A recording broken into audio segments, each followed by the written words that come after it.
Hello. Hello.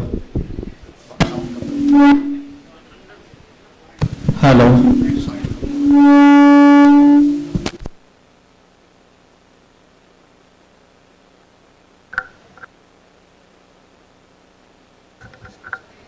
Hello. Hello.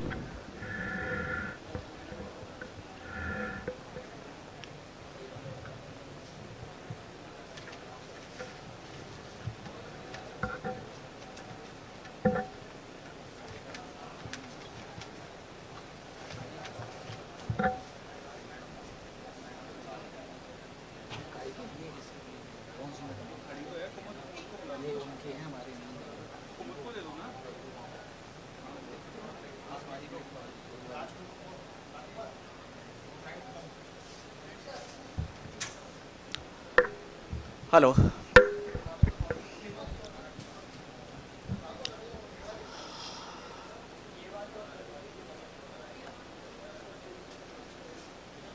What a day for Uttam Group of Institutions when we are extending our heartfelt welcome to galaxy of dignitaries, the people, those who are treasure of knowledge, master of their fields, some future scientists. There are some people, those who are making their presentation here in international conference on future of computer computer science with AI, theory, practice, and impact.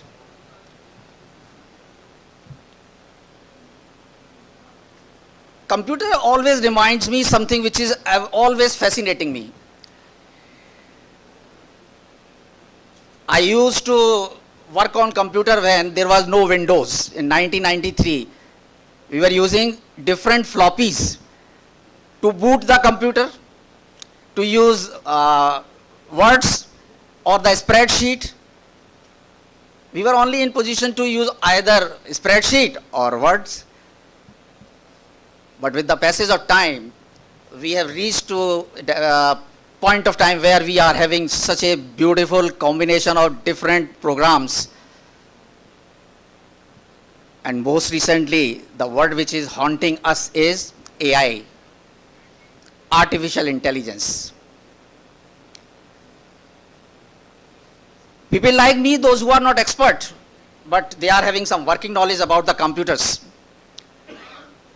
they are always eager what exactly AI is and how this AI is going to change our future or our working style. And for that very purpose, we have certain people, those who are going to impart knowledge onto us for particular subject, how AI is going to be. But as a matter of fact, I have an apprehension and the fear. Is AI something which is going to be controlled by another AI? If after giving a command to the computer, AI does not follow what we are again commanding, then what will happen? How the situation will be controlled? But I know you people are smart enough and will be finding some solution at one point of time. But this is right now I am having an apprehension. Because lately we have faced such a situation where computer has declined commands. Hacking, very common. London airport, Brussels airport, German airport, they all were hacked. Whole of the system paralyzed. So now this is the duty resting with you people that you are supposed to make some innovative ideas, innovations. Not taking much time because I am not the expert. I'm extending heartfelt welcome for being a part of conference organized by Dr. B.R. Ambedkar University. And this is my humble duty to extend sincere thanks for coming here. A warm welcome to all of you on behalf of the management committee and the staff of Uttam Group of Institution. For further proceedings, may I call upon Dr. Shilpi Lavania to come and take over from me for the further proceedings. Thank you so much, and once again, warm welcome to all of you.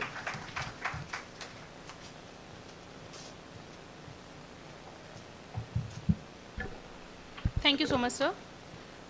A very good morning to distinguished delegates, respected dignitaries, fellow researchers, faculty members, students, and guests. On behalf of Institute of Engineering and Technology, Dr. Bhimrao Ambedkar University, Agra, and our conference partner, Uttam Group of Institution, I, Dr. Shilpi Lavania, extend a very warm welcome to each of you on the day 2 of International Conference on Future of Computer Science with AI, Theory, Practice, and Impact. Artificial intelligence, one confined to the pages of science fiction, is now the driving force of our future and the architect of our future. From healthcare to climate modeling, agriculture to education sector, from creative arts to quantum computing, AI is transforming every dimension of human life.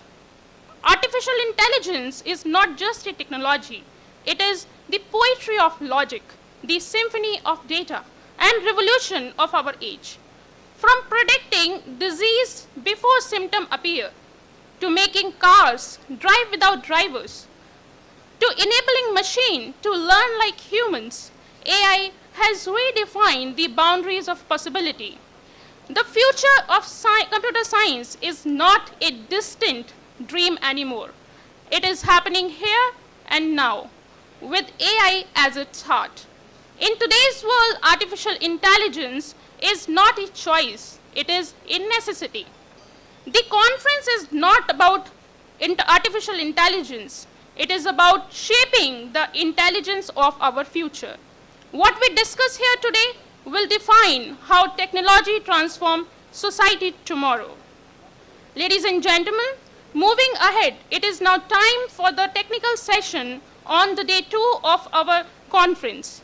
Every session needs guidance, direction, and a visionary who can steer the discussion with wisdom and expertise. For this, we have with us a distinguished personality. It is my honor to invite Professor Puneet Misra to kindly grace the dais and chair this session. Please welcome, sir, with a huge round of applause. Dr. Puneet Misra is an accomplished associate professor in the Department of Computer Science with a strong academic background and teaching experience in cutting-edge and foundational areas of computing.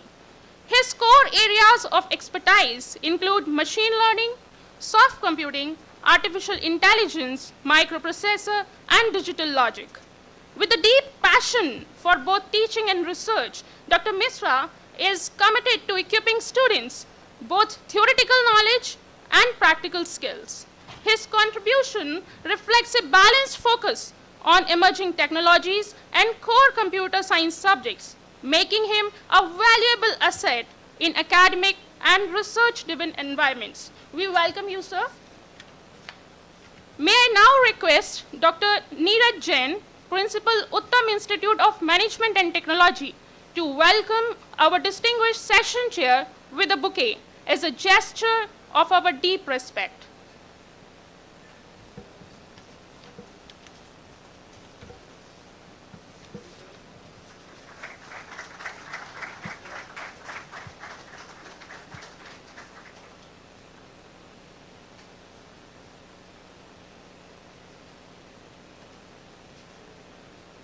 Thank you so much, sir. Artificial intelligence is evolving beyond algorithms into brain-inspired models. Yes, we are talking about neuromorphic computing. When obtained with IoT at the edge, it brings intelligence closer to where data is born. This breakthrough promises speed, adaptability, and energy efficiency for the future. To enlighten us on this transformative field, we have with us Mr. Satish Krishna Anumula. He is an accomplished enterprise architect and digital transformation strategist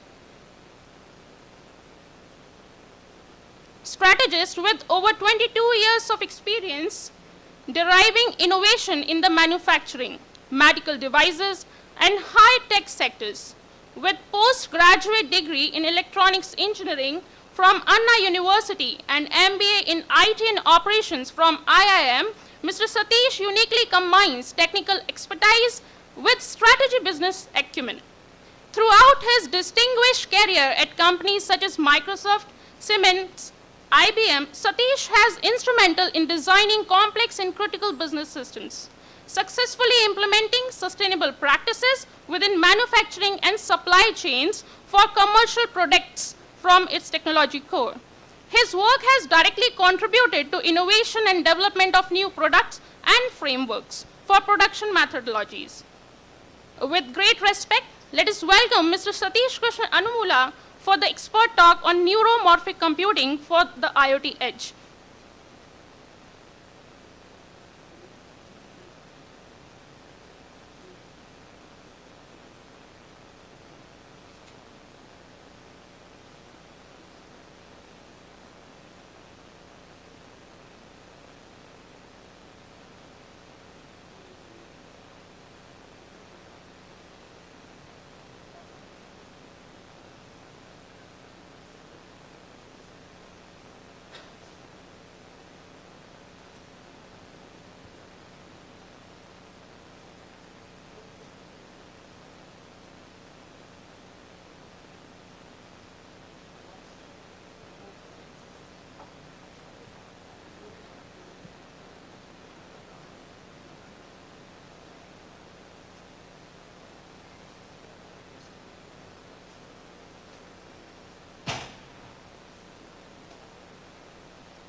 Over to you, sir, to enlighten us with your expert insights. And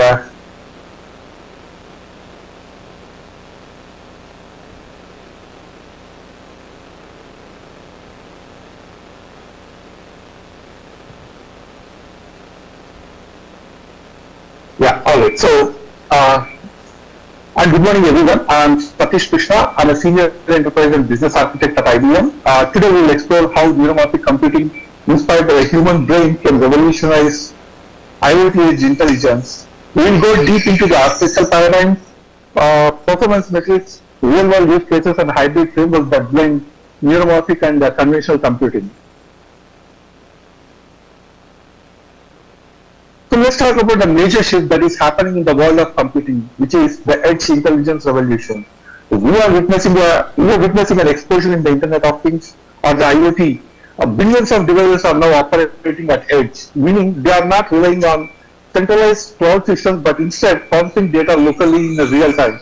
So these edge devices face intense constraints. They need to consume very little power, respond with ultra low latency, and adapt quickly to the changing environment. So this is especially critical for applications like autonomous vehicles, industrial automation, and smart cities.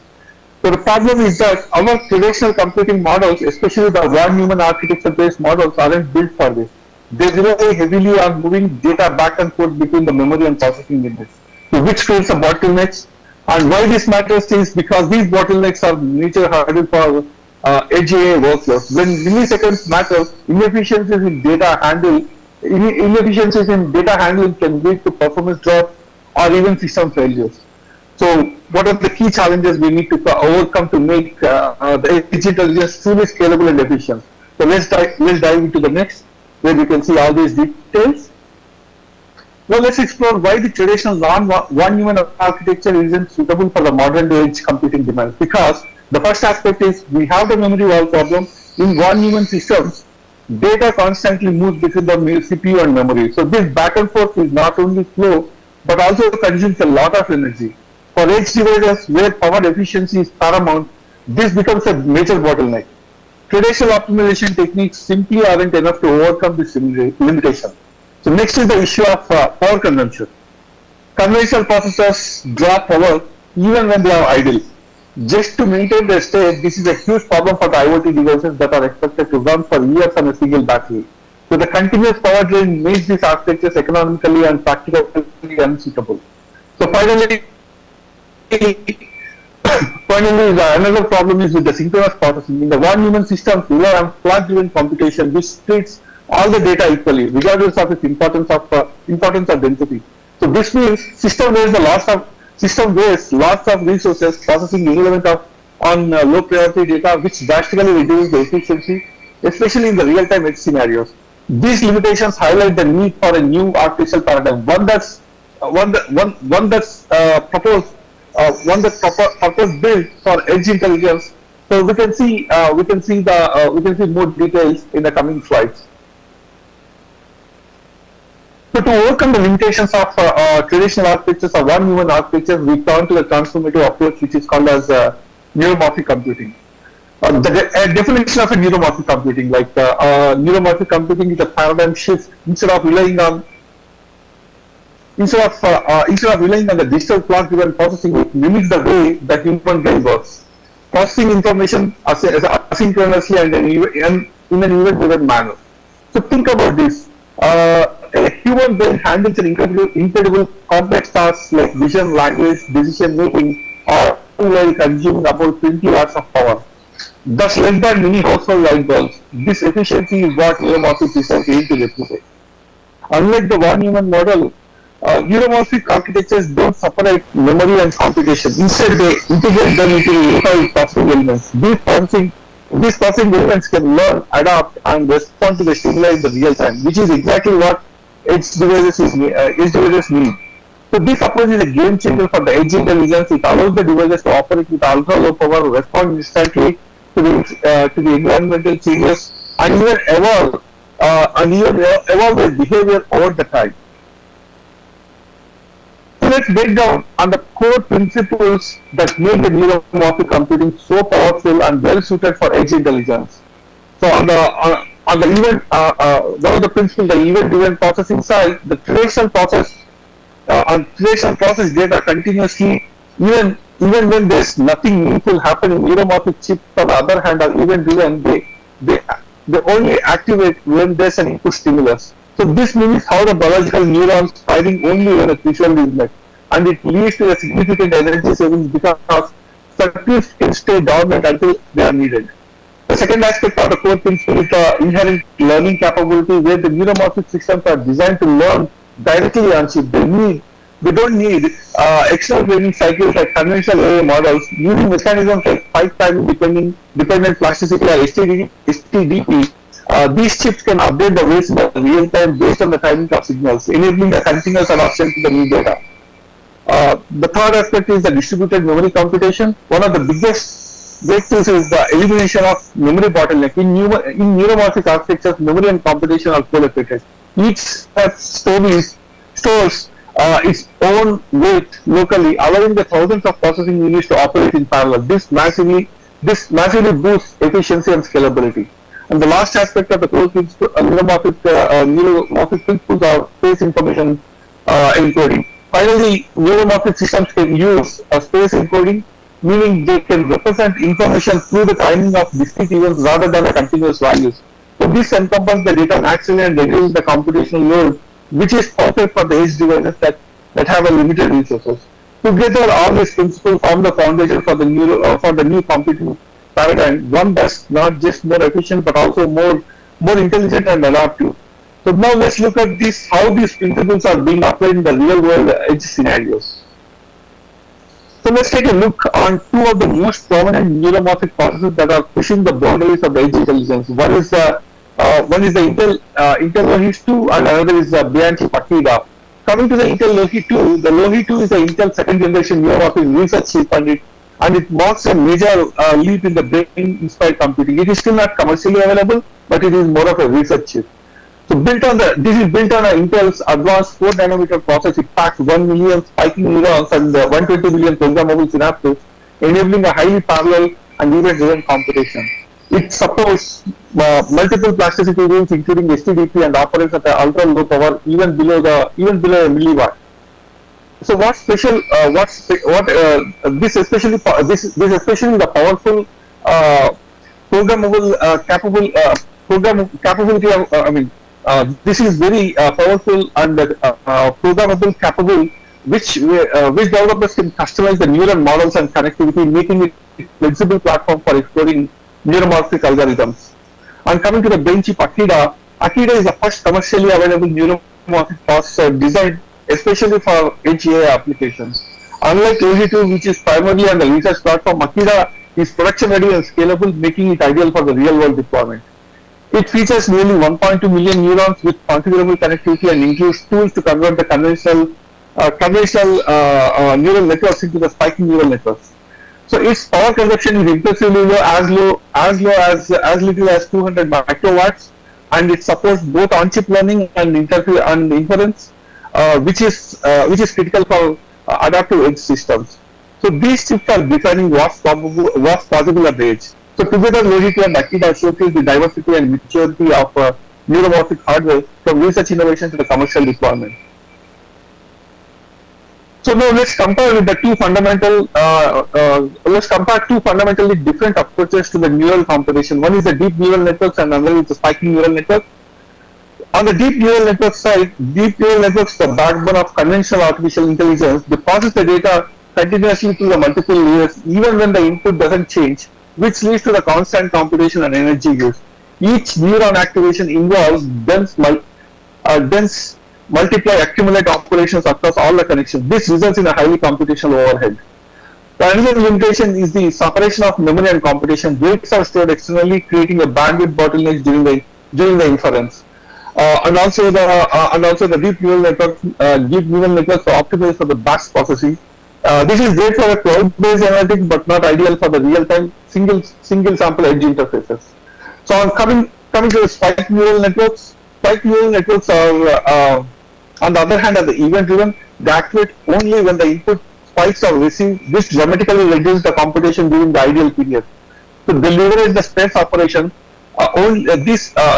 Space operations only active pathways contribute to the computation, making them highly efficient for the sensory data.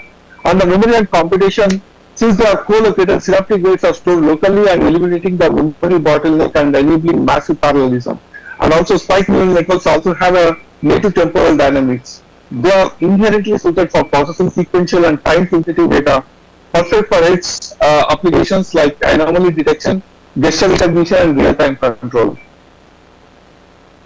Now that we have compared the spiking neural networks and deep neural networks, let's have a look at how they perform the real-world edge scenarios. So research and benchmarking studies shows that spiking neural networks can deliver up to 20 times more power savings compared to traditional DNNs. This is thanks to their event-driven architecture. They only compute when it is really needed. On the latency side, latency is another major advantage. By eliminating the memory bottlenecks and leveraging local processing, spiking neural networks can achieve 12 times faster response times, which is critical for the time-sensitive edge applications. And the adoption speed is also significantly improved, which shows a promising results of 3.2 times scenarios. These aren't just theoretical numbers, they are normalized metrics from the real-world edge. Artificial intelligence benchmarks across the domains like industrial monitoring, autonomous systems, and smart cities. So the ability to learn locally, respond instantly, and operate with minimal power makes spiking neural networks ideal for edge environments where the resources are constrained and the responsiveness is very critical. So whether it's reducing the battery drain or improving the reaction times or enabling real-time learning, spiking neural networks offer a compelling performance advantage. Now let's explore on one of the most powerful and unique aspects of neuromorphic computing, which is temporal coding. Beyond rate coding, if you see the definition of the beyond rate coding, the traditional neural networks encode information based on the activation magnitude, essentially how strongly the neuron fires. So on the neuromorphic systems take a different approach. They encode information in the precise timing of the spiking event. So this is known as the temporal encoding. So some of the advantages of temporal encoding is the data compression. So because the spikes only occur when meaningful changes happen, the system naturally compresses the data. This is especially useful in the edge environments where bandwidth and storage are limited. And coming to noise resiliency, temporal patterns are inherently robust and against the noise. The timing of the spikes carries more reliable information than the raw signal amplitude. And on the energy efficiency aspect, since computation is triggered only by the meaningful events, there is no wasted processing, leading to the ultra low power operation. And the last but not the least advantage is the parallel processing. Multiple spike streams can be processed simultaneously without interference, enabling high throughput real-time analysis. So talking about the real-world examples, consider the neuromorphic vision sensor monitoring an industrial assembly line. Unlike the traditional cameras that capture the full frame at the fixed intervals, this sensor only generates the spikes when the pixel intensity is changed. So this drastically reduces the data volume while preserving the critical temporal information, allowing the system to detect the motion anomalies or change with the high precision and minimal power. The temporal coding is a game changer for the edge intelligence. It enables systems to be fast, efficient, and highly responsive. So all while operating within the tight resource constraints. Now let's now deep dive into the aspects on how neuromorphic systems learn, specifically through the biologically inspired mechanism called as spike timing dependent plasticity, or STDP, which we have seen in the previous slides. What exactly is STDP? So STDP is a local learning rule that adjusts the strength of synaptic connections based on the timing of spikes between the neurons. So it doesn't require global supervision or external training data. Learning emerges naturally from the timing relationships between the pre and post synaptic spikes. So the key mechanism here is the casual strengthening, where if a presynaptic neuron fires just before the postsynaptic one within a critical time window, the connection is strengthened. This reinforces the meaningful predictive patterns. And on the anti-casual weakening part, if the postsynaptic neuron fires before the presynaptic one, the connection is weakened. This helps eliminate the spurious or misleading correlations. And the last aspect of key mechanisms is the homostatic regulation, where STDP also includes the built-in mechanism to prevent runaway learning, which means ensuring the network remains stable over the time, which is essential for the long-term deployment in the edge environment. So why all these things matters to the edge AI? So this kind of learning is unsupervised, local, and adaptive, making it ideal for the edge devices that need to learn the real time without cloud retraining. So it's also biologically plausible, meaning it closely mirrors how learning happens in the brain, reinforcing the neuromorphic paradigm. STDP is the cornerstone of neuromorphic learning, so it enables the edge devices to evolve and adapt on their own, making them smarter and more efficient over the time. So now let's look at the real-world application where the neuromorphic computing offers a clear advantage, which is the industrial anomaly detection. So the challenges with the traditional approaches are like in manufacturing environment. Equipment needs to be monitored continuously for anomalies. Traditional systems do this by processing all operational data, even when everything is running normally. So this leads to a high power consumption, unnecessary computation, the flood of false positives that often require manual verification. Additionally, centralized processing introduces latency, which can delay critical responses to the emerging faults. On the neuromorphic solutions, the neuromorphic sensors change the game. They use event-triggered activation, meaning they only process the data when something significant happens, like deviation from the normal vibration patterns. So they excel in the temporal pattern recognition, allowing them to distinguish between the harmless variations and true anomalies. So with on-chip learning, these sensors can adapt to the new operational patterns in real time, So no need for cloud retraining. And because they operate at ultra low power, you can deploy them deeply across industrial environments without worrying about the battery life or the energy cost. For example, the example scenario, imagine a neuron in a bearing. It learns the normal vibration pattern and remains silent during the regular operation, but when the pattern shifts, indicating the wear or failure, it spikes and triggers an alert. So this enables the predictive maintenance with a minimal compute and the power, reducing the downtime and improving operational efficiency. So this use case highlights how neuromorphic computing can deliver smarter, more efficient monitoring in the industrial Internet of Things. Now let's explore how neuromorphic principles are transforming the visual sensing, particularly through the dynamic vision sensors or DVS. So what makes DVS different? The traditional cameras capture full frames at a fixed intervals, regardless whether anything in the scene has changed. This leads to the redundant data, motion blur, and high power consumption. Neuromorphic vision sensor works differently. Each pixel operates independently and asynchronously, generating events only when the brightness changes occur. So with this, some of the advantages are temporal resolution, where the sensors can detect the changes with microsecond precision, making them ideal for high-speed tracking and fast-moving environments. And the power efficiency, because they only process the meaningful changes, power consumption is drastically reduced, perfect for always on-edge applications, and no motion blur because the pixels respond individually and immediately. So motion blur is completely eliminated, and reduced data volume. By avoiding the full frame captures, DVS systems reduce the bandwidth and storage environment while preserving the critical information. For example, this is practically applied in autonomous systems, where in autonomous vehicles and robots, neuromorphic vision sensors excel at detecting the rapid movements, tracking the multiple objects, and respond to the sudden environmental changes. So their event-driven nature aligns perfectly with the space dynamic data on these systems encounter, enabling sub-millisecond response times that are casual for the safety and navigation. Now let's explore on how neuromorphic computing supports the predator learning, a powerful approach for privacy, preserving distributed intelligence at the edge. Why predator learning really matters?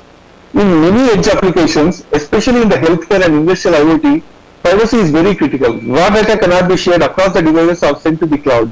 Predator learning solves this by allowing the devices to learn locally and share only the model updates, not the data itself.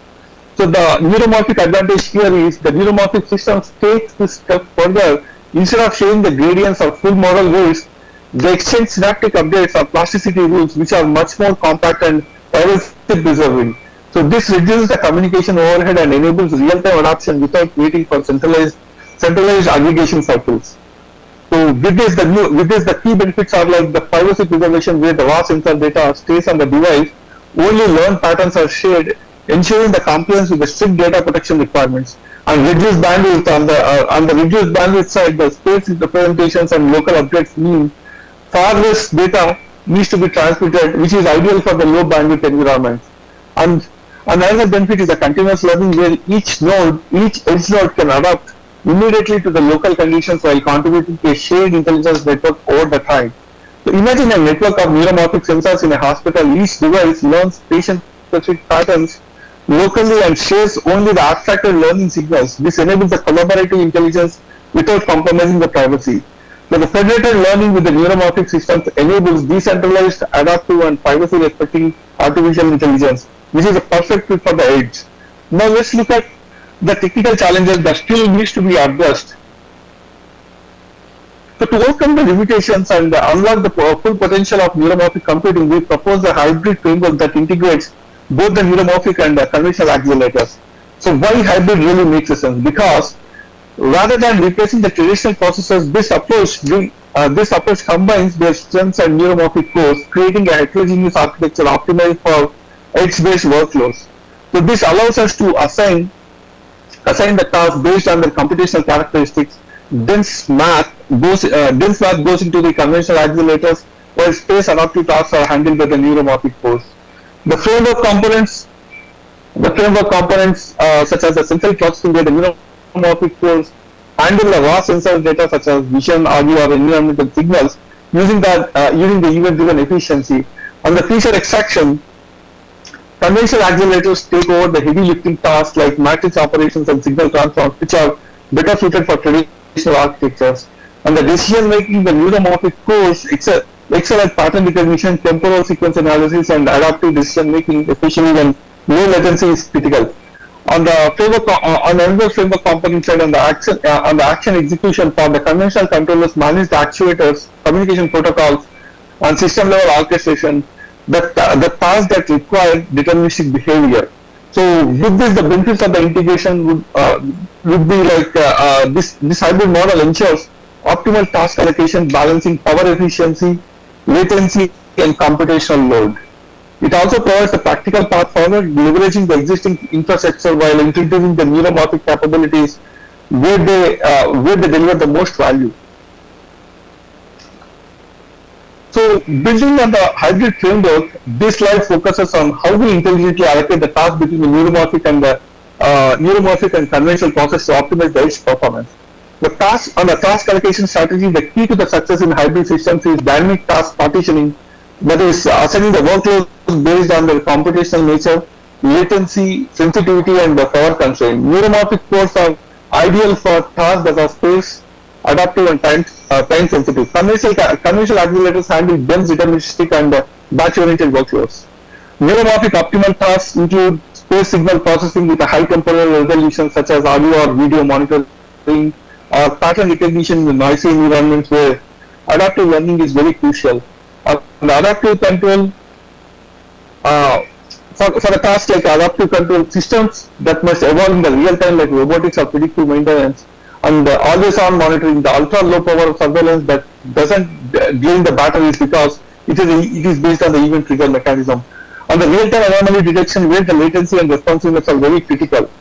So conventional accelerated tasks include the dense computations where the convolution operations like that happens in the image processing, or the cryptographic operations where requiring secure deterministic execution is needed, or protocol processing and network management where the tasks with the strict timing and structure is needed, and for the complex simulations such as the physics modeling or the financial forecasting, that is where the conventional accelerated tasks are needed. So coming to the power management strategy, this hybrid approach enables the tied power management where neuromorphic cores can operate in the ultra low power mode, staying alert for the events when the complex processing is needed, and the conventional processes are activated, extending the battery life while maintaining the responsiveness. So this intelligent task allocation ensures that each processor type is used where it excels, delivering the optimal performance, efficiency, and adaptability. Now let's look at how hybrid neuromorphic computational framework is implemented both in hardware and software. Coming to the first aspect of the hardware integration layer, at the foundation we have tightly coupled neuromorphic and conventional processing units. These share the high bandwidth interconnects and unified memory hierarchies. So this setup allows efficient data sharing while preserving processor type, synchronous or neuromorphic or synchronous or conventional. On the one-time task scheduler, an intelligent scheduler relays the incoming workloads and dynamically assigns the task to the most suitable processor. Machine learning algorithms continuously optimize this allocation based on the performance metrics like latency, power consumption, and workload type. On the power aspect, the adaptive resource management, power and thermal management systems coordinate between the processor types to maintain the optimal operating conditions, and dynamic frequency and voltage scaling ensures that neuromorphic timing characteristics are figured while adapting to the workload demands. And the last aspect of the implementation architecture is the unified programming model. To simplify the development, we can use the abstract of worrying about which processor will execute what, or which processor will execute them. The runtime system handles the optimal mapping automatically. So these architectures enable the scalable, efficient, and developer-friendly deployment of hybrid edge intelligence systems, combining the best of neuromorphic adaptability and conventional performance. Now, to quantify the benefits of the hybrid neuromorphic conventional architecture using the performance projections based on the real-world IoT workflows, for example, the key metrics and gains, there is an 85% power reduction, or 12 times the latency improvement, or 95% always-on capability, and 3.2 times faster adoption. which can do the on-chip learning, which allows the system to adapt to the new scenarios, and this will be a critical advantage especially in the dynamic environment.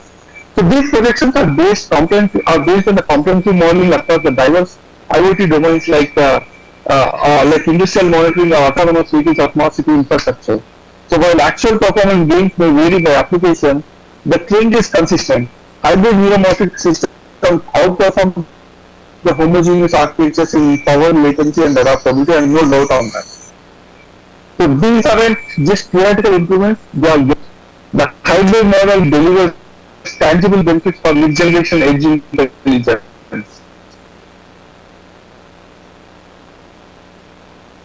So let's start off by looking ahead at the roadmap for neuromorphic compute operating tolerance over the next decade. This has started. We have found the foundational phase where the efforts are underway to standardize the development tools, establish the benchmarks, and improve training methodologies for spiking neural networks. And commercial neuromorphic processors like BainChip Akira are beginning to see the adoption in niche applications, a sign that the technology is maturing. And in the period of 25 to 27 maturation with a better compiler support, debugging tools, model optimization frameworks, the hybrid architectures will become in the edge AI deployments, especially in the sectors like automotive and we expect the scale of integration where the large-scale neuromorphic systems supporting millions of neurons will become commercially viable. We also see the integration with the emerging technologies like the quantum computing and photonic interconnects, enabling the new class of cognitive computing applications. With 2030 plus the cognitive computing era, by the next decade, the neuromorphic systems will achieve a human-level efficiency in specific domains. We will see self-organizing, self-repairing edge intelligence networks capable of autonomous operations with a minimal human intervention. So this is more than a technological evolution. It's a paradigm shift. Neuromorphic computing will be the substrate for the next generation artificial intelligence, enabling the systems that are not just connected but cognitively aware. Now let's conclude by summarizing the key insights and the strategic implementations of neuromorphic computing for the edge intelligence. The key findings in our learning are that neuromorphic computing is just a low power alternative. It's a fundamental reimagining of how intelligence can be implemented at the edge. So these brain inspired architectures offer compelling advantages for Internet of Things applications that require real-time adoption, ultra-low power operation, and always-on vigilance. So our proposed hybrid framework bridges the gap between the neuromorphic and conventional computing, enabling practical deployment without abandoning the existing infrastructure. So neuromorphic computing is not just an incremental improvement; it's a new subset of intelligent systems. It enables the real-time, adaptive, and resilient artificial intelligence that's built for the edge. As the hardware matures, development tools improve, organizations that embrace this paradigm will be positioned to lead the next generation of intelligent Internet of Things systems. So with this, and thank you for your attention. I would love to take any kind of questions you have on this subject.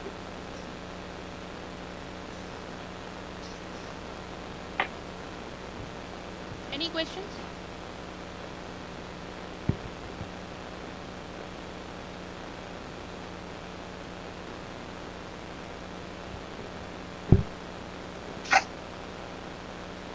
Thank you so much, sir. Oh, sir, I'm not able to hear anything. Thank you so much, sir, for such an insightful and thought-provoking session. Your talk on neuromorphic computing for IoT Okay. Edge has truly broadened our understanding and sparked new perspective. We are grateful for your time, efforts.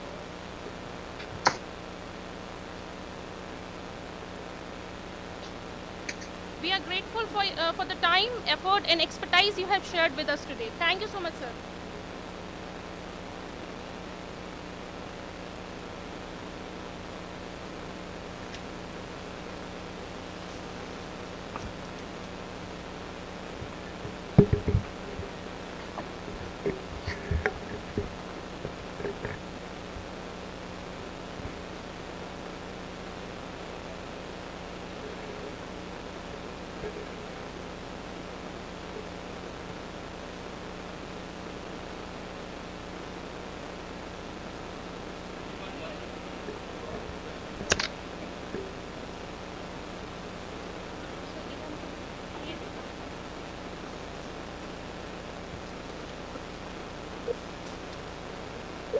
Thank you so much, sir, for such an insightful and thought-provoking session.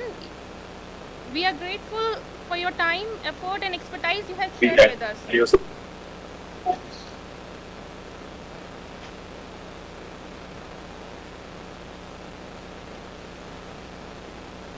Thank you so much, sir, with us. Thank you, sir.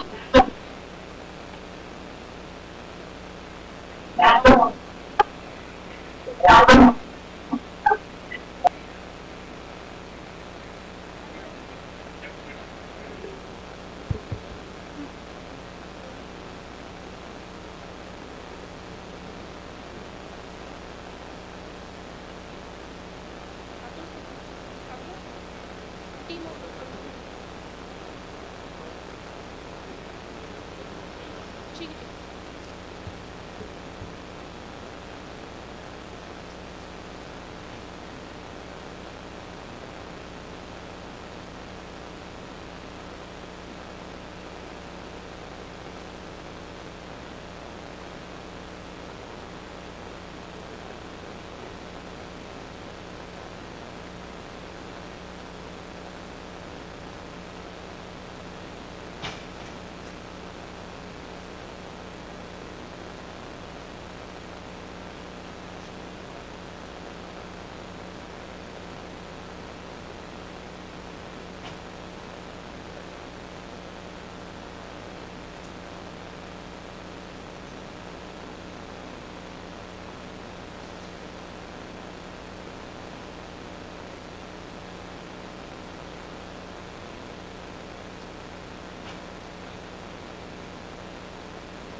आप madam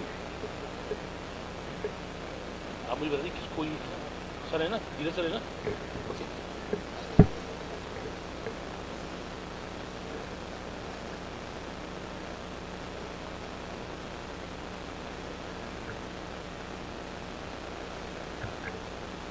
hello, good morning. I here I will invite Professor T. Murugan sir on the stage. The Uttam Institute wants to give some flowers for T. Murugan sir. Please sir. I request Dheeraj ji to come on the stage and give T. Murugan sir some honor. पीछे से उठा दो.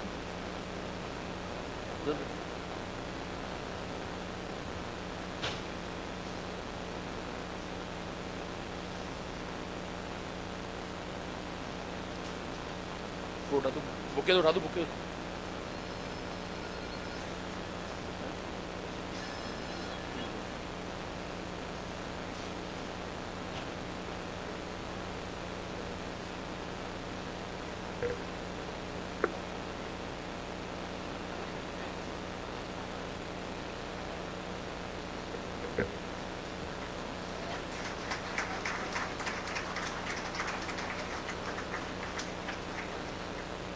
We are very thankful to Uttam Group of Institution.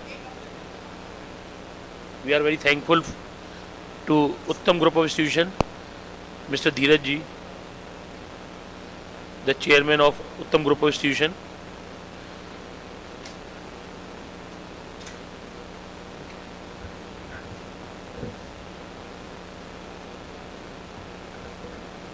Yeah.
In this,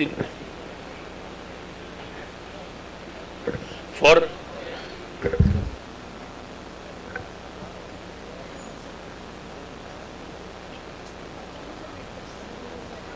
the expert which have to be give the talk, we have to wait for 2 minutes.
Yeah, good morning, everybody. Am I audible or not? Hello.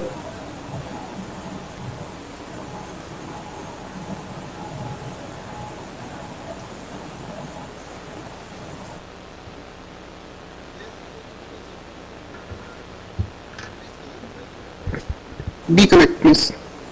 Be correct, please. Yeah, then you can start.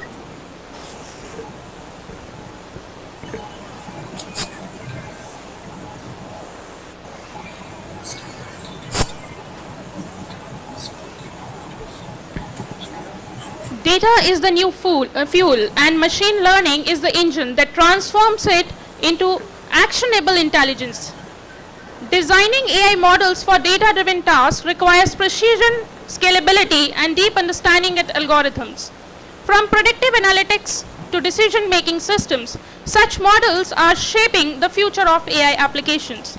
To guide us through the principal methodologies and innovations in this domain, we are honored to have Professor Saroj Kumar Biswas with us. He is currently working as an associate professor in the Department of Computer Science and Engineering at NIT Silchar. His research interest includes machine learning, image processing, AI, deep learning, and data mining. He has a strong academic and research profile, having guided many PhD and MTech students. 10 scholars are currently pursuing PhD under him, with 12 completed and 3 MTech students presently working on their dissertations. He has successfully completed R&D projects sponsored by DATI and NPIU. His scholarly contributions include 87 journal publications, 55 in SCI and SCIE indexed, and 100 conference papers, along with 5 national and international patents. He has delivered numerous expert lectures, invited talks, and keynote sessions in various seminars, workshops, and FDPs. His work has granted over 3,000 citations on Google Scholar. Carrying forward the discussion, I now hand over the session to our expert. Over to you, sir.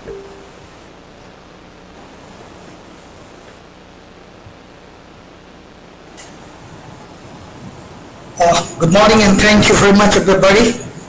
Special thanks to the organizer for inviting me for this keynote session or / invited session. Thank you very much. Initially, I had a preparation for different things, but based on the constraint of the time, I decided to choose a topic like, say, role of machine learning in artificial intelligence for data-driven decision making, right? So many times whenever we do some kind of machine learning task, then we say that is AI, or even if AI is there, nowadays we say that is a machine learning. But that's not exactly the truth. Where is the machine learning is involved? Am I audible to everybody or not? Hello? I think I'm not audible. Am I audible to everybody? Yeah, perhaps. Am I audible to everybody? Please let me know only, right? Hello? Am I audible, I think? Yes, you are audible, sir. Okay, thank you very much. So we are trying to see that what is the role of the machine learning, and if somebody wants to make to make one, say, AI model using the machine learning or the data science, and how it can be made. So we're going to see these things here. So initially here the definition what it is, even if you don't have any accepted definition for AI, but still to specify that the task is AI, we have to give some boundary line, and accordingly there are different kind of definitions, but I have chosen some of them.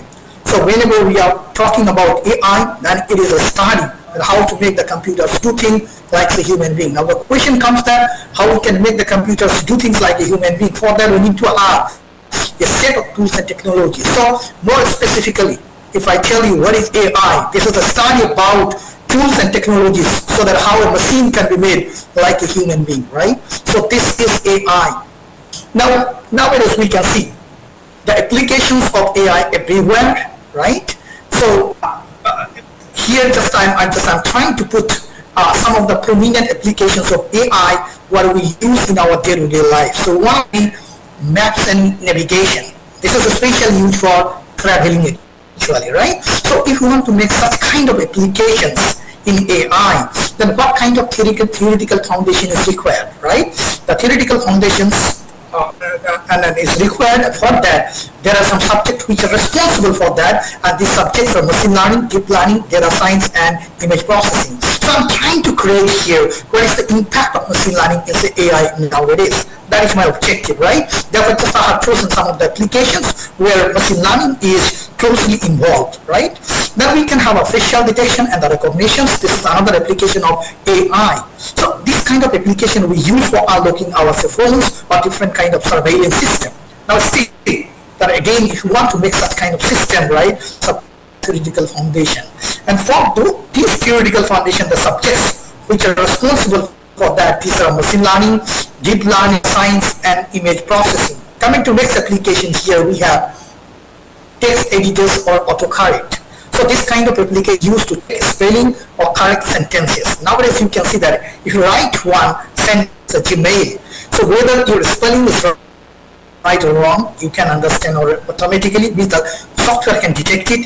Even if what should be the sentence, what should be the next line, or what should be the next word, those things comes automatically. These all are the application of machine learning in AI actually, right? So if you want to make such kind of applications, then the subject which are responsible, these are machine learning, deep learning, so data science, natural language processing, and many, these are the foundational codes actually. So how the machine learning is now integral in the applications of artificial intelligence. Then we can have another application here that is called search and recommendation system, right? So this kind of system is used if we want to, if some item suggested, or see that when we watch a movie or say shop online, then some items are available as a suggested item. So it's a kind of recommendation system. So if you want to design or if you want to make a recommendation system, then we must have a good knowledge, the theoretical foundations on these subjects. Say these subjects are machine learning, deep learning,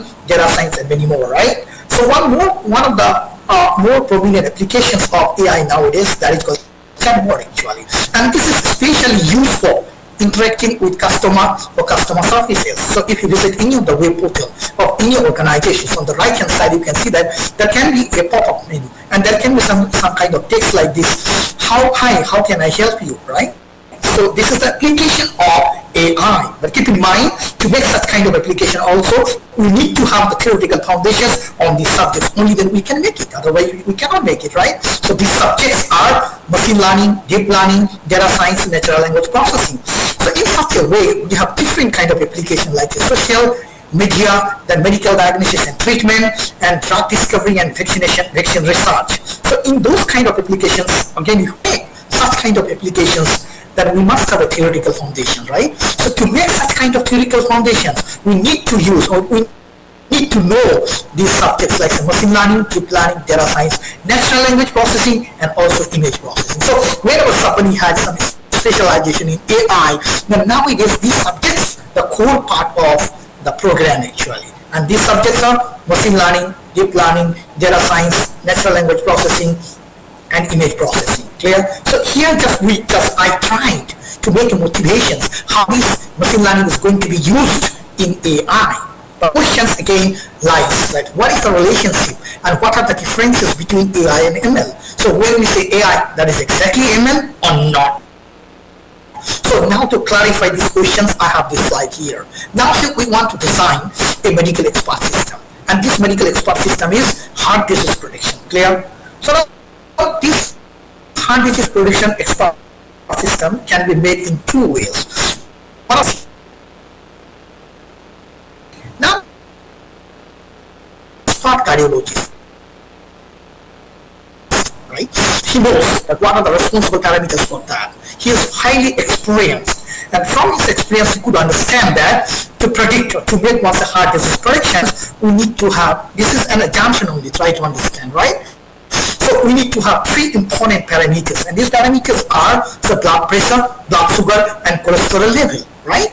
And also he knows for these parameters what should be the ranges, so that we can say somebody is suffering from heart disease or not. Now, so one of the rules is like this: BP greater than 200 and BS greater than equals to 190 and cholesterol level greater than 270. If this is the constraint, then we can say the person is suffering from heart disease. Clear? We can have another rule, like say BP greater than 150 and BS greater than 170 and the cholesterol level greater than 300. If this constraint is satisfied, again we can say the person is suffering from heart disease. If these two conditions are not satisfied, then we can say the person is not suffering from heart disease. Clear? Due to the paucity of space, just I have presented here two rules or two conditions, but we try to understand in reality, if you want to make one expert system, we must have here more than 100 or more than 1000 based on the application and both based on the condition actually. Clear? So when we make such kind of condition and the constraint, now this constraint can be codified very simply by any programming language. Once it is codified, now just if we give the value of the blood pressure, blood sugar and the cholesterol level, then that software automatically detects whether somebody is suffering from heart disease or not. Clear? So here we have designed one AI system, but this AI system using domain expert. Clear? This AI system is using domain expert. But in most of the cases nowadays, right, domain expert is not available. Now the situation can be, we want to make the heart disease predictions, but there is that of cardiologist. Even if cardiologist is there, he is not very much sure that which are the parameters responsible for that exactly. If this is the case, another case is that at the same time in the clinic we have all of the details of the patients who are suffering from heart disease, who are not suffering from heart disease. In a hospital or a clinic, we have historical data about the patients about heart disease. If data is available, even if domain expert is not there, even if domain expert is there, he is not sure about that, but we have data here. In such a case, we need to use a machine learning here. Okay, so if we use a machine learning here, then a machine learning can analyze the data, then it can find the knowledge from here. So knowledge can be represented in the form of rule. So if you want to represent the knowledge in this form, then we can say knowledge is represented in the form of rule, right? So in machine learning, knowledge can be represented by rule, or the knowledge can be represented in different forms. It can be semantic network, it can be frames, it can be script in different forms. For the time being said that we want to represent the knowledge in this form actually, right? So if you want to represent in this form, the machine learning is having its algorithm, which can represent the rules in this form. So one of the prominent algorithm is decision tree. When decision tree is applied to the stored data or the historical data and the past data, then it can extract the knowledge in the form of rules actually. And these rules are called historical data. So using this tree machine learning algorithm, that kind. So one of the rules that I'm thinking about here, that is PP greater than 200 and greater than equals to 180. And the corresponding here we have three rules. When we use decision tree, that we can have a number of rules here. These rules we can whether the person or not suffering. Once the rules are created, now these rules are defined, right? So once it is codified, now on is data set equipment, this is just if we have to cliniciate the values of PPS and cholesterol, it can break this or not. So in this case again we have this exploration. This AI system is using machine learning. So keep in mind, when we make data-driven decision making, then we can say we have AI system, but that is done using some machine learning. Clear? So we can say that AI doesn't always mean that it's a machine learning. But keep in mind, whenever we have a machine learning, our objective is to make some expert system actually. Clear? So again, if we want to make it more specific, then we can say that if we want machine learning to say AI, then AI becomes more adaptive, more robust and autonomous actually, right? So nowadays you can see that each and every AI system, they perform very well. Why? Because the performance and the accuracy actually improves with the advent of machine learning, right? Before the concept of machine learning, we had the concept of AI, but in those days actually, the decisions of the knowledge was not taken from the historical data. So once knowledge is taken from the historical data using a machine learning algorithm, then we can say we are making AI system and that is using machine learning. So from this discussion now we can say machine learning is a subset of AI, right? AI is a superset and machine learning is a subset. It means what? AI can be more than machine learning. But whenever we do some tasks using machine learning, which we are trying to make AI tasks, right? So this is a relationship between AI and machine learning. In many places, you can see that it is written that machine learning is a subset of AI. So with this example, I think the thing is clear now. So coming to the next slide here, we are trying to understand what is exactly the meaning of machine learning. Whenever you ask somebody says that learning from the machine, what exactly does, right? So again, for machine learning, there is no universally accepted definition, but we must have some kind of definition so that we can understand if the task is being done like this, then this task comes under some machine learning. For that here, we have one definition that I have taken from the book of E.L. Bedin. So it says that machine learning is programming computers to optimize a performance criteria using example data or past data, right? So whenever we talk about machine learning, we must have past data. If there is no past data, then there is no concept of machine learning, right? So from the past data, what is the objective? From the past data, the objective of the machine learning algorithm is to optimize the performance criteria, right? What is the performance criteria? Now, so one of the tasks of the machine learning can be classification task. So if the task is a classification task, then to find out the performance criteria can be accurate. So whenever we have statistical data, the main objective of the machine learning algorithm is to improve that how we can improve this accuracy from this data. Try to understand in each and every machine learning algorithm, there must be some model parameters, right? And our objective is to tune the model parameters. Once the model parameters are tuned, then automatically the performance criteria of the machine learning algorithm is improved. Therefore, it is said that machine learning is a programming which is not explicitly programmed, right? It means that for each and every instance, we don't need to do the programming. Just in machine learning, that if we optimize the model parameters, then automatically optimizes the performance criteria. So we could understand here some of the things. If we talk about machine learning, then we must have historical data. If there is no historical data, there is no concept of machine learning. And the objective of the machine learning algorithm is to optimize the model parameters. Once model parameters are optimized, then automatically the performance criteria is going to be improved actually, right?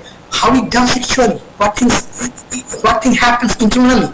For that, just I have an example here, right? But this example doesn't mean that we are talking all about machine learning. This is an example when the machine learning algorithm is gradient-based machine learning algorithm, then only it works like this, right? So we are trying to understand an example. Now so that we have the same problem. Our objective is to classify whether somebody is suffering from heart disease or not. And to make the processing simple, each of the sample is going to be represented by now two parameters. One of the independent parameter is there, that is being represented by x1, and based on that, the class level is determined. It can be yes or no. Clear? So accordingly, the second sample is here. For the second sample, the input value is 250 and the output is S. For the third sample, the input value is 130 and the class level is no. For the fourth sample this, fifth sample this, like the sixth sample is like this, like that we have 16 samples. But all of the samples are not presented here due to paucity of space here, right? And in our earlier case, we determined the same problem using 3 attributes, but now we are calculate this one using one independent attribute. Clear? So to have better understanding, we can consider it's a binary class classification problem, and we have chosen as a binary class classification problem. At the same time, we can consider it's a linearly solvable problem. Means it's a linear problem to have better understanding, right? So it's a classification problem. If you want to represent it mathematically, then how it can be represented? It can be represented by a discriminant function. Now for this classification problem, the discriminant function which is to be derived or which is responsible to solve this problem, this is the mathematical discriminant function. Clear? So here we have a y. We have to find the value of y based on what? Based on the value of x, and x is the blood pressure. So x1 is the value. With x1 we have some weights or the coefficient, that is w1. Clear? With this w1 we have one parameter, that is c, and this c is called bias actually. And this bias is used here to get rid from overfitting problem. So this is the mathematical equation, and that is called discriminant function. As the problem is linearly solvable, therefore this discriminant function is called linear discriminant function. Clear? Now our objective is to train this function. Clear?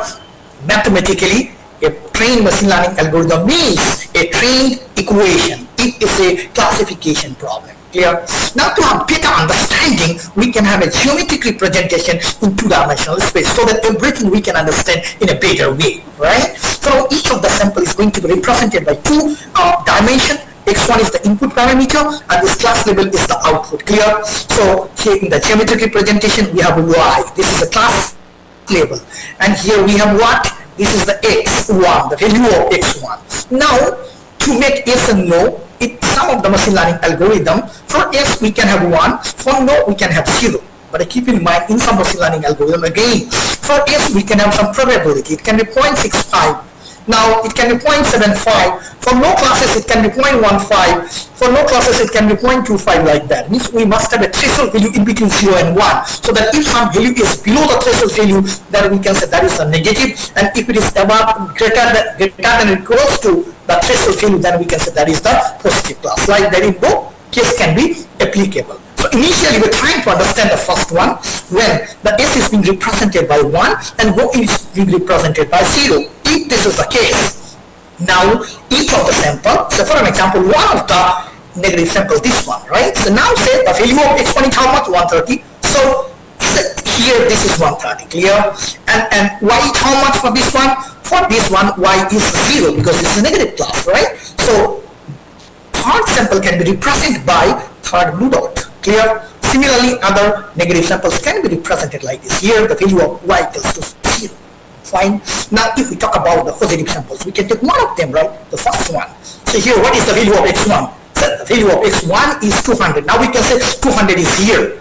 So what is the value of Y? That is 1. So 1 is here. Now we can say this is the sample, right? It's a positive sample, right? So by all of the white dots, we are getting the positive samples, and by all of the blue dots, we are representing the negative sample. Clear? So it's a what problem? It's a classification problem. So simply, in such a case, if we get this kind of line or this kind of boundary, right? The boundary, see here, a bit red, right? So once we get this boundary, then the problem is solved. How that is? Because one side of the boundary can be treated as positive class, and another side of the boundary can be treated as negative class. But keep in mind, in between, during training, we can get this kind of boundary. So when we have a discount kind of boundary, then the problem is not solved. When this kind of boundary, problem is not solved. When this kind of boundary, problem is not solved. Our objective is to find this kind of boundary. But the question comes that how this boundary can be found. That's the question, right? So now to have a better understanding, now these samples can be represented in this way, right?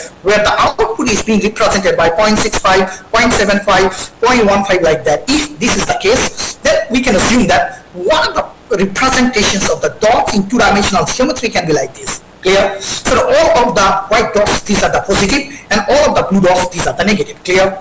Now we have to find one boundary line, this, right? Once this is achieved, then the problem is solved, right? Now the question comes then, how that is actually, because now this problem is going to be solved by this mathematical equation. This equation also says that it's the equation of a line, right? But keep in mind, if you see carefully, this equation, now see that when the value of C becomes how much? 1.5, and the value of W1 becomes how much? 0.9, then the location of the line is here. Once the value of C becomes how much? 0.8, and W1 becomes 1.5, then the location of the line is here. So from here we can say that the location of the line is completely governed by two parameters. And these parameters are what? These parameters C and W1. Clear? So now the location of the line is completely governed by the C and W1. And solving the problem is locating the boundary in the right place. It means what? Locating the boundary completely depends on the values of C and W1. And keep in mind, if this is the machine learning algorithm mathematically, then in this algorithm, the model parameters which are responsible to solve the problem, these parameters are C and W1. So our main objective is to find exact values of C and W1 so that the problem can be solved, right? But the question comes that when we have a machine learning algorithm, initially we don't know the model parameters. Our objective is to find exact model parameters from the historical data, right? So when we start an algorithm, right, how then we can choose the values of these model parameters? There are two ways. Either this can be 0, 0, or generally we keep some random values for assume that we have some random values for C and W1. As the values of C and W1 are random, therefore the location of the line is also random, because the location or the position of the line is completely governed by the C and W1. So as these values are random, so the location of the line is also random. Now, for the time being, or this for an example, we can consider now when the values of C and W1 is random, then the location of the line is random, and that is here actually, right? So when the line is here, so we have assumed that one side of the line is positive. So this side of the line is the positive. So how many samples are positive now? Out of 3, all these 3 samples are positive now. Clear? Now another side of the line is negative. Out of these 12 samples, how many are exactly negative? 7 are exactly negative, right? So if we talk about the performance of this line, then we can say that out of 16 patterns, 3 positive and 7 negatives. So if we find out the performance of the line, then it becomes 10 by 16. So the accuracy is how much? That is 6.5%. But keep in mind, we have assumed that problem is linearly solvable. Linearly solvable problem, we can achieve accuracy. So we are not by combination criteria. We use of C and W because we know that the use of C and W1 government of the line can be different. Question how we change. Now in C and W1 we have different kind of learning algorithms like perceptron learning algorithms, Levenberg backward learning algorithm, stochastic gradient descent learning algorithm. So the role of the learning algorithm is to optimize or to update the model parameters. Now say the model parameters are updated, so C and W1. So they are updated. So second time the location of the line is here. So once the location of the line is here, now one side is positive and another side is negative, right? So out of all these all are positive, clear? So 6 are on the one side of the line, 1, 2, 3, 4, 5, 6, right? On the off side, how many samples are there? 10 samples are there. Out of these 10 samples, 7 are negative, right? So out of the 16 sample, now the samples which are correctly predicted, the number is 13. So it becomes 13 by 16. So accuracy is how much? 81.25, right? Still, we did not reach to the termination criteria. Why? Because it's a linearly solvable problem, right? So still we need to change the location of the decision boundary. So again, we can change the value of C and W1, right? So now the value of C and W1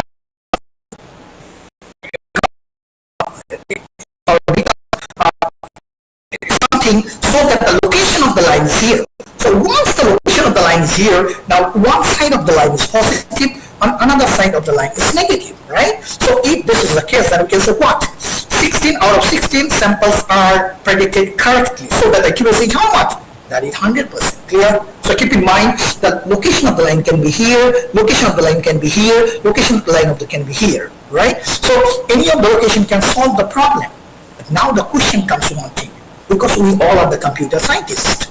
So if one side of the line is positive, another side of the line is negative, how it can be determined? It must have some mathematical foundation, otherwise the codification is not possible. Everything has to be codified. Now one of the possible solutions can be what, when the value of C becomes how much? Minus 165. And the W becomes how much? 1. So accordingly, we're trying to find out the output from each of the samples. So this is the first sample, right? So we're trying to find out the equation. Plus 1C plus W1 is 1. The value of C, how much we have chosen? Minus 165. Minus 165 plus how much we have chosen W1. W1 we have chosen. This is one of the possible solutions. Try to understand. We can have number of solutions to solve the problem. So here the value of W1 becomes 1. So here we have 1, which is multiplied with which one? Because we have chosen the first sample. In the first sample, what is the value of x1? That is 200. So 200 is used here. Now if you simplify the whole expression, it becomes 35, right? Now we can choose the second one. So in second one again, the same formula, same equation. So for C, we'll have a minus 165 plus for W1 1, and for the second sample, how much is the value? 250. So if we keep here 250, and if we solve the problem, then finally we'll get 85 here.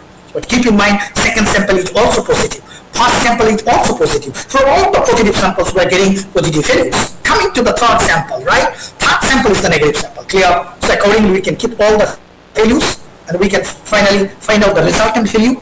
from the sample, then it become minus 35 actually. So we have done the calculation in the same way. But keep in mind here we have the value minus 35 and the sample is negative. Similarly for the whole sample, we can calculate the value of y similarly. So again, we have this kind of expression. Finally, we'll get minus 15. So here we have the value minus 15 and that is negative sample. So now the fifth one, again we can, and fifth sample is also negative, right? Now the sixth sample, again we can do the same procedure and finally we get here minus 40, right? And sixth sample is also negative. In that way, 7th, 8th, 9th, for the 16th sample, y equals to how much? That is 5. And what is the class level of 16? That is y, is S class. And we got here positive value, right? Now if you see carefully all the output values for all of the samples, then you can see that for all of the positive values we have the positive output, and for all of the negative samples we have negative value. So now to determine one side and another side, just if we have a threshold value that is 0, so simply it can be solved now. We have a threshold value S, the score S. So score is determined by this S. When S greater than equals to 0, then we can see the samples are positive. And if this score is less than 0, then we can say that is negative. So by this logic, we can say one side of the line and another side of the line. So in that way, actually, the problem is solved internally, right? So this is one of the examples when the machine learning algorithms are gradient descent based algorithm. So there are different kind of machine learning algorithm. Like say algorithm can be decision-based machine learning algorithm. Algorithm can be probabilistic machine learning algorithm. Algorithms can be distance-based machine learning algorithm. But keep in mind, this philosophy is used whenever we have gradient descent-based machine learning algorithm. Like what? Like can be neural network, regression, different kind of regressions algorithm, linear regression, polynomial regression, logistic regression. In all kind of regressions, actually, we use this logic, and same thing we use in artificial neural network, right? Okay. So these are the gradient descent-based algorithms. So this logic is about gradient descent-based. So if you know this one, it doesn't mean that you know all the basic principle of machine learning. This is a kind of machine learning algorithm that is gradient descent-based machine learning algorithm. So I will take 5 minutes more only to complete my session. So now we can have, so here we have only what? Only one input attribute, try to understand. But we can have more than one input attribute. If we have more than one input attribute, discriminative functions can be represented like this. If we have two input values, then the representation of this discriminant functions could be x1. With x1 we must have a coefficient that is w1. With x2 we have a coefficient that is w2 plus a bias that is c. Okay. The same concept can be extended up to n number of dimensions. Clear? One thing more I would like to point out, when we say that it's a trained machine learning algorithm, graphically a trained machine learning algorithm is shown by a graph. For an example, in this case, this is a trained machine learning algorithm. Graphically, a graph represents a machine learning algorithm, and mathematically, the mathematical equations represents a machine learning algorithm when it is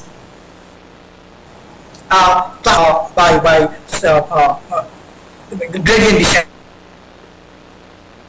algorithm, right? So after that, we have different kind of things here. Means based on the learning paradigm, the machine learning can be categorized into three ways, and these are supervised learning, unsupervised, and reinforcement learning.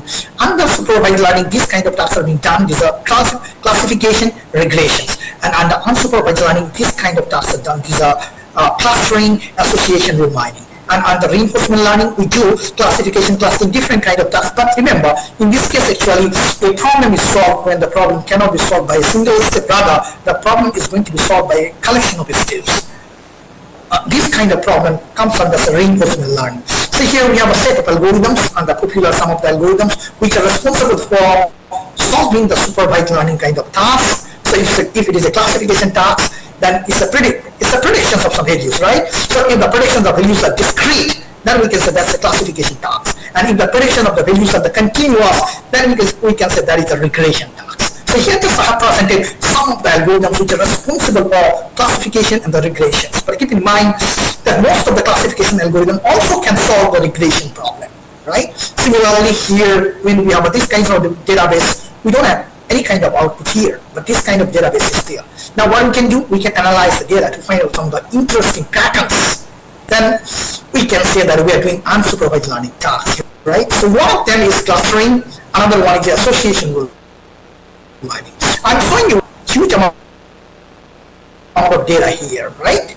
We analyzed the data and found that the A1 item is the most frequent. Clear? With A1, the A2 item is a frequent item. Means A1 is the most frequent, which is to be sold, or which is generally sold from the one say supermarket. And with A1, we have another items A2, that is the frequent. And the frequency of A2 is how much? 0.9. Means 90% times whenever a customer buys A1, the customer also buys A2. If we know this information, the number of data analytics tasks we can do, right? Or data science tasks we can do. It means what? If you want to make a storekeeper, so when the storekeeper places an order of 100 packets of A1, at the same time, the storekeeper must have to give an order of 90 packets of A2. Why? Because there is a possibility that whenever somebody buys A1, he also buys A2 with how much possibility? 90% possibility. So if we place an order of A1, at the same time we have to keep that 90 packets for it, number one. Number two, as we know, these are the most frequent items. So in a supermarket, whenever we keep A1 in a rack, then in the nearby rack also we keep A2. Why? Because we know that if somebody buys A1, he may be interested for A2. These are some of the examples. There can be numerous examples in data science actually, right? So many more things are there I'm not going to discuss about. Finally, by 2 minutes, one thing more here. If somebody is interested to make one AI model using some machine learning, then how we can design? It's not exactly using machine learning, it is exactly using data science actually, right? So if somebody wants to design one AI model, then how it can be designed by data science? So it can be fragmented in 3 segments. One is what? Collection of data sets.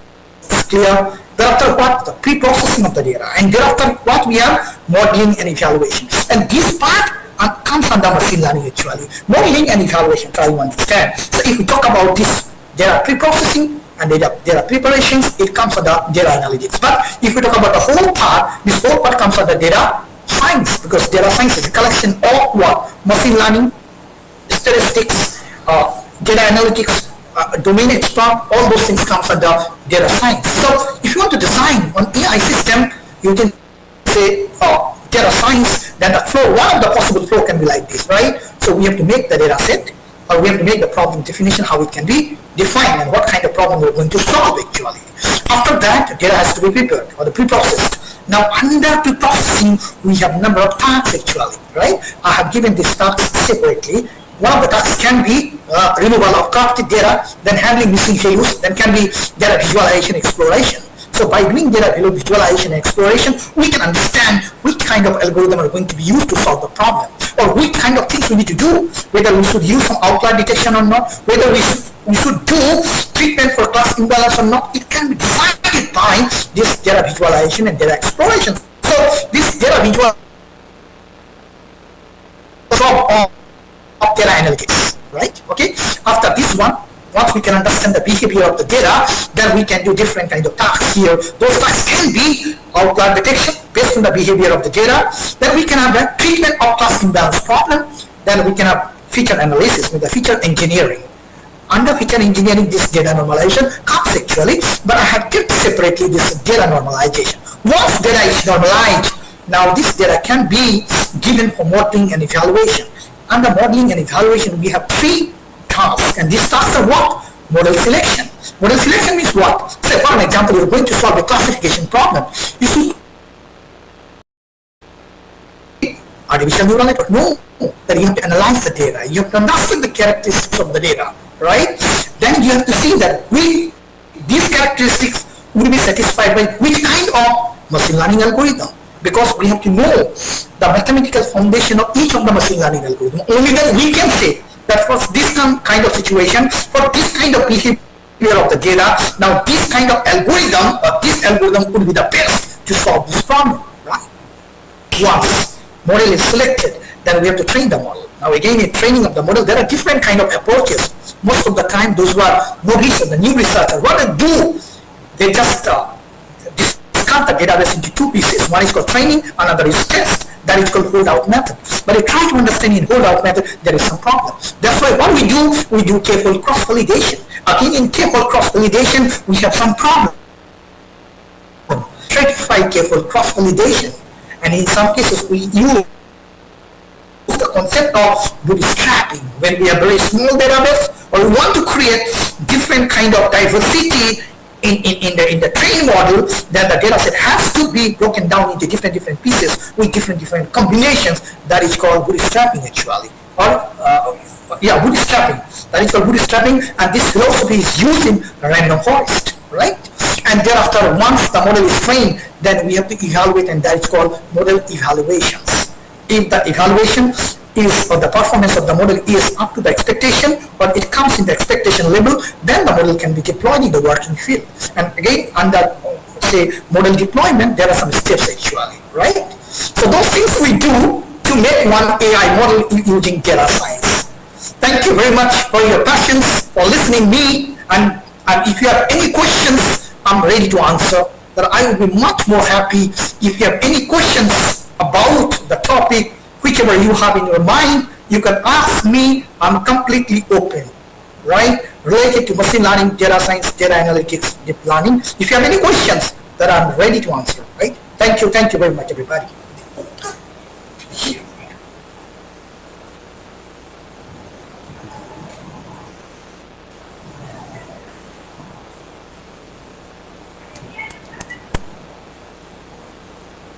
Your guidance on building a strong foundation in machine learning and understanding its components to design real-life problem-solving models has been invaluable. Thank you so much for enlightening us, sir. Now, I welcome Mr. Mukesh Kumar to take over the stage for facilitating our dignitaries.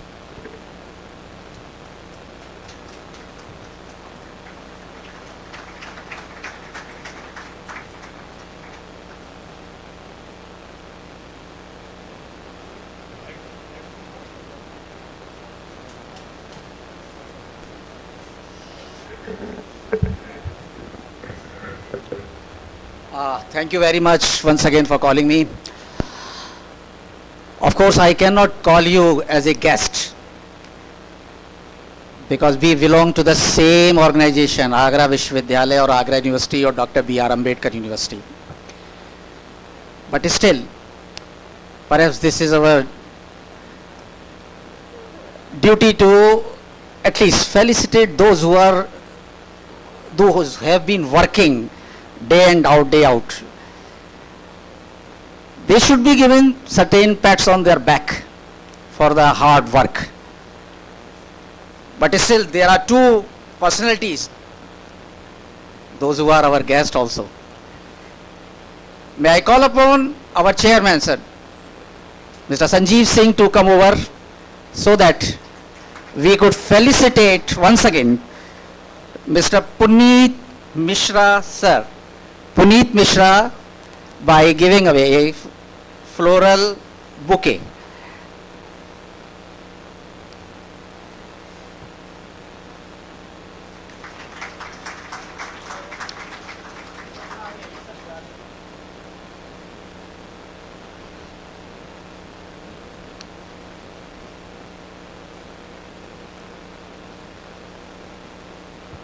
Now this is time once again, Professor B.D.K. Patra, sir. Mr. B.D.K. Patra, please take trouble and come over to the dais so that you could be felicitated for sparing your valuable time.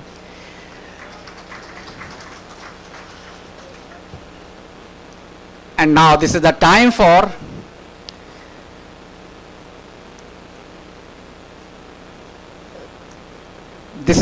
for calling upon our own family members, Manu Pratap Singh.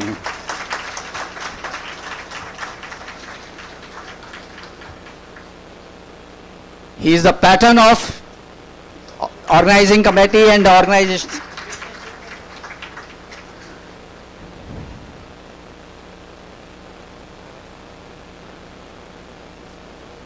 Next to him is Dr. Rajesh Lavania, the convener of the program or the conference.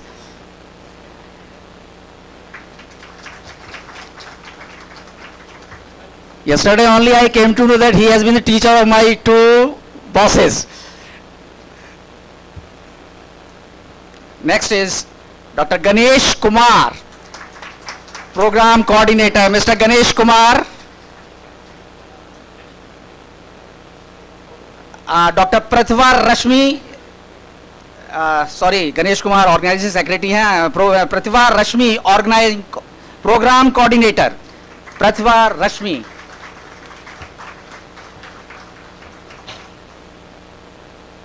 Mr. Dr. Amit Singhal, Co-Convener.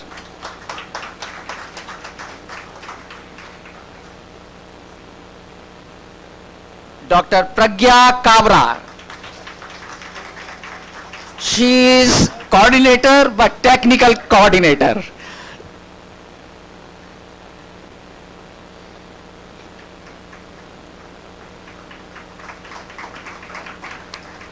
Next, none other than Dr. Shilpi Lavania, Technical Secretary.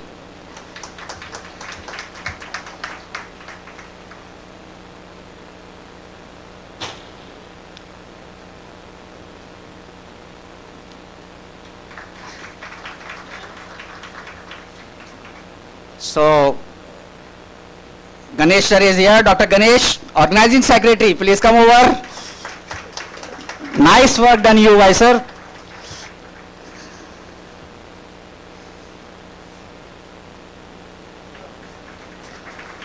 Dr. Shikhi Agrawal, Media Secretary. I'm sorry, ma'am, if I am pronounced your name wrong. It's okay? Thank you.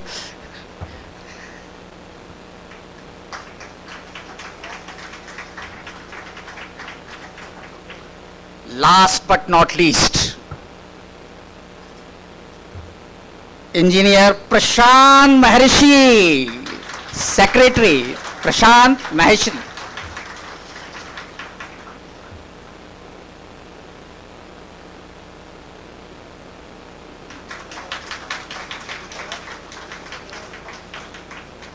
So this was the list which was given to me for the felicitation.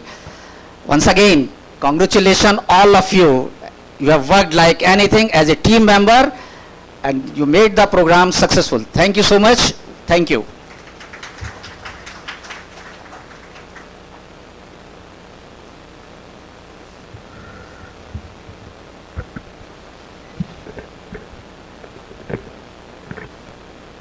Moving forward, generative AI built on deep learning and transformer architectures is revolutionizing the way machine create content.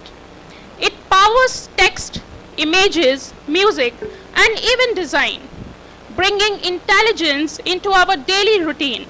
This technology is not just about automation, but about co-creation with human. To explore this technical depth and real-world applications, we are privileged to have Professor B.D.K. Patru with us.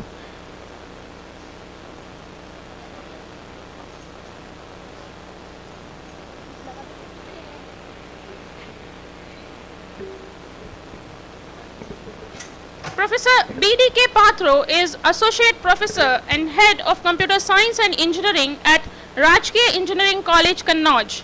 He has vast experience of more than 20 years in research and teaching. His research interests include computational intelligence, machine learning, and biometrics. He was the recipient of POSOCO Power System Award 2017 and Dr. P.S. Nigam Power Sector Award 2013. Please join me in welcoming Professor B.D.K. Patru for the expert talk with a huge round of applause.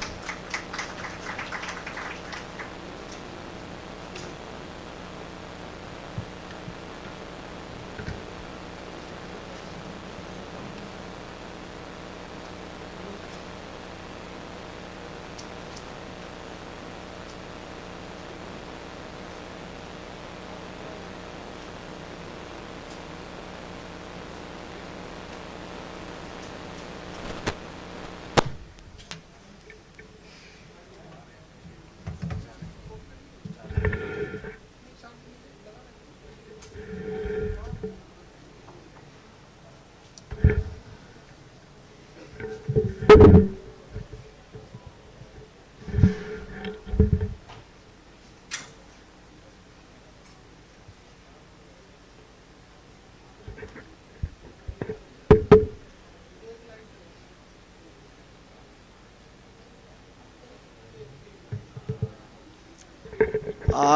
afternoon to all of you.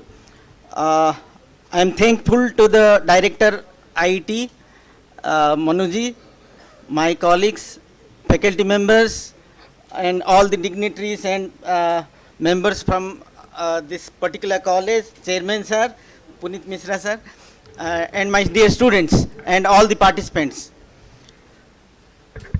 In last two sessions, you saw two things. One is related to computing, another one is related to machine learning algorithms and application. Keeping this particular theme of the conference in mind, I prepared these slides on generative AI. Because AI हम लोग जो पढ़ रहे हैं from since a long, we are working in this particular area and हम daily basis पे देख रहे हैं AI का क्या क्या नया नया चीजें आ रहा है.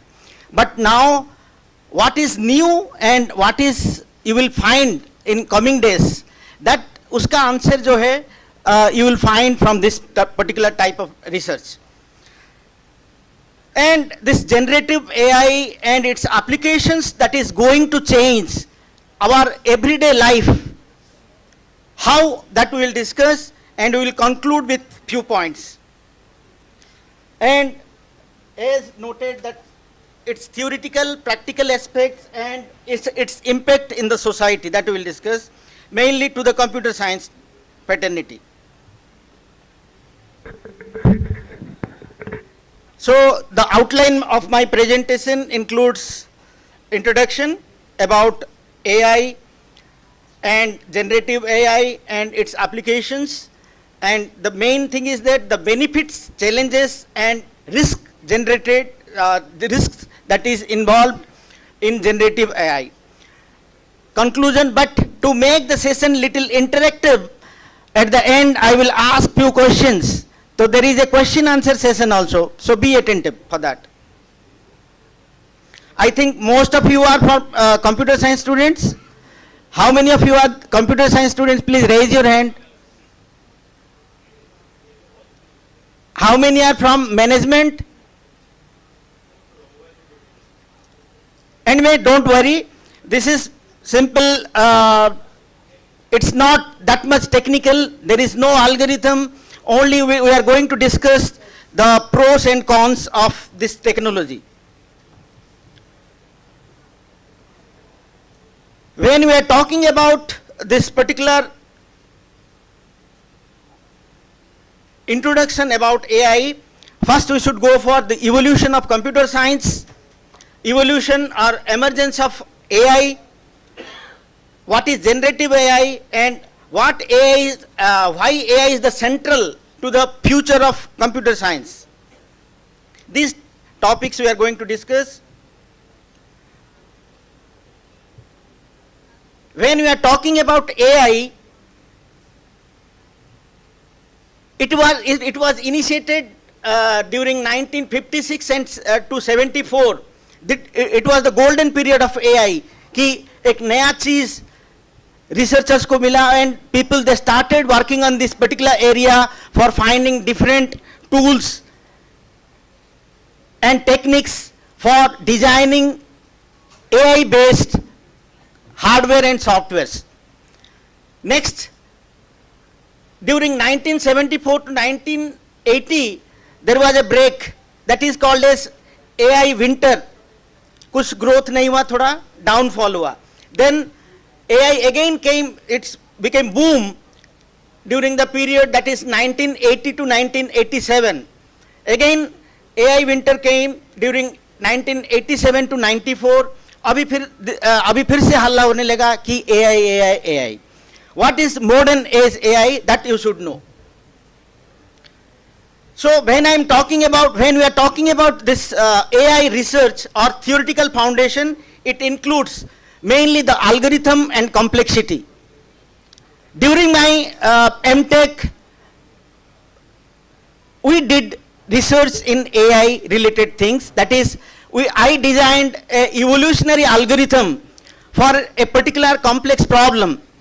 So those algorithms can be used for different optimization problems. And that category is also they comes under evolutionary algorithms, and they are part of AI. So when we are talking about AI ka different branches were there, like soft computing, neural networks, fuzzy, and natural language processing, vision, so many other things are there. So when you are talking about theory, so it not only includes ML, deep learning, generative AI, not like that. It includes so many other things also. Mainly this algorithm, mainly search algorithms. When you are talking about AI means it includes n number of search algorithms. Then neural search algorithm means what we are looking for.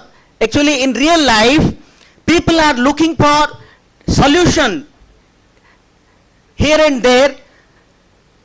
Anywhere you are in the world, you will find n number of problems, and आप लोग उसी सारे problem का solution ढूंढ रहे. For example, if you go to the market, what you will find?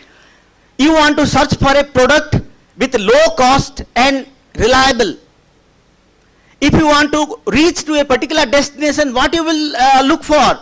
You need a cheaper cost transportation. So you are minimizing the cost and maximizing the profit part, or different parameters might be there. So this type of optimization problems are there in real life. Similarly, there are neural network and deep learning we are using for different expert systems, and this advanced, after ML, deep learning was introduced for huge data set, or for this image data set that we are going to discuss. Then different data structures for AI systems, and later on this quantum computing and AI intersection, these were introduced in the theoretical portion. Whereas practical part is concerned, AI in software, we are applying AI in different areas like code generation, debugging, autonomous vehicles. It's India में अभी तक implement नहीं हुआ, लेकिन in foreign countries it's already in the road. Autonomous vehicles, robotics, and application of AI in healthcare section, healthcare, finance, and education. Then AI-driven cyber security. We are providing security in almost all fields, and those tools were designed AI-based. Then this research and innovation in this particular field, this natural language processing, computer vision, multimodal AI. AI can be classified into 3 categories: narrow AI, general AI, and super AI. So if you are doing a single task using AI, then that I will call as narrow AI. But if the model is taking different inputs from different sources, different types of inputs, then we will call that a general AI. But what is super AI? Super AI is that if any creative output you are finding, you are getting, any innovative output you are getting, then that we will call a super AI. And that is the main purpose of generative AI. Generative AI is solving that part. So these are the 3 categories. Narrow AI, that is trained to perform single or narrow task, whereas general AI, it's a strong AI भी बोलते हैं, able to perform intellectual task, जो आदमी जो करते हैं, human being जो करता है, उसी type की task that can be solved by strong AI, whereas super AI is आपसे ज़्यादा अगर कुछ करना चाहिए, like all people are not able to do research or find some innovative idea or some creative thing. Agar if your code, your program is able to do that, then I will call that a super AI. So Super AI is doing creativity part, problem solving, social skill, all these things. Then what is generative AI? We all know, how many of you are using ChatGPT? Can you raise your hand? Or most of them? Very good. How many of you use this Google Home? That is the assistance. Most of you. So this is a very good example of this type of output or outcome of this type of research. This generative AI can create text, images, music, code, and more than that. The example is ChatGPT. What ChatGPT is doing? Any question you ask, it gives the response. If you want to ask, if you ask to draft a letter, design a PPT, or design a thesis, or write a paper, everything it is able to do. The same way, DALL-E, Gemini, Claude, ये सारे इस type की tools है available in the market. They are part of this generative AI.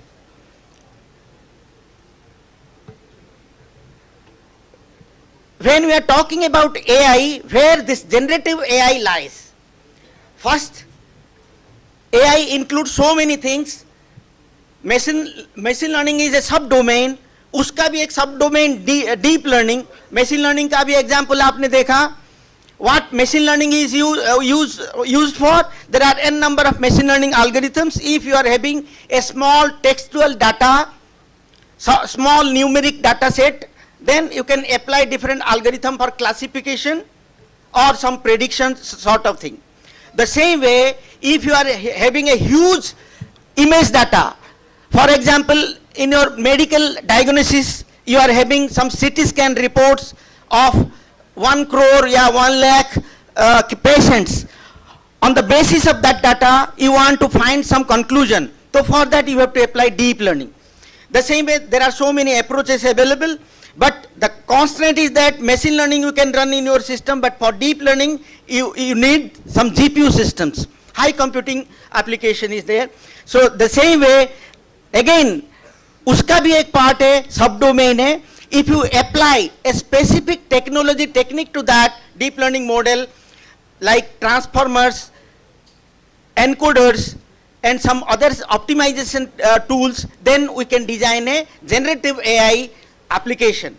So generative AI applications will be able to solve your problem, or they can generate new thing from your idea, from your data set, something like that.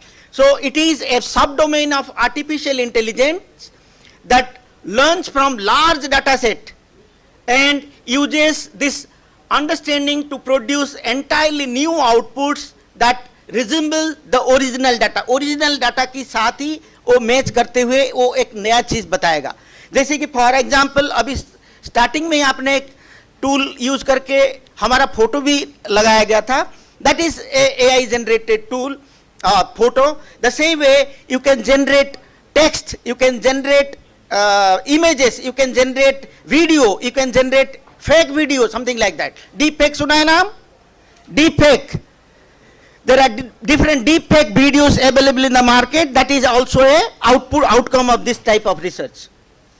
So that is the challenge.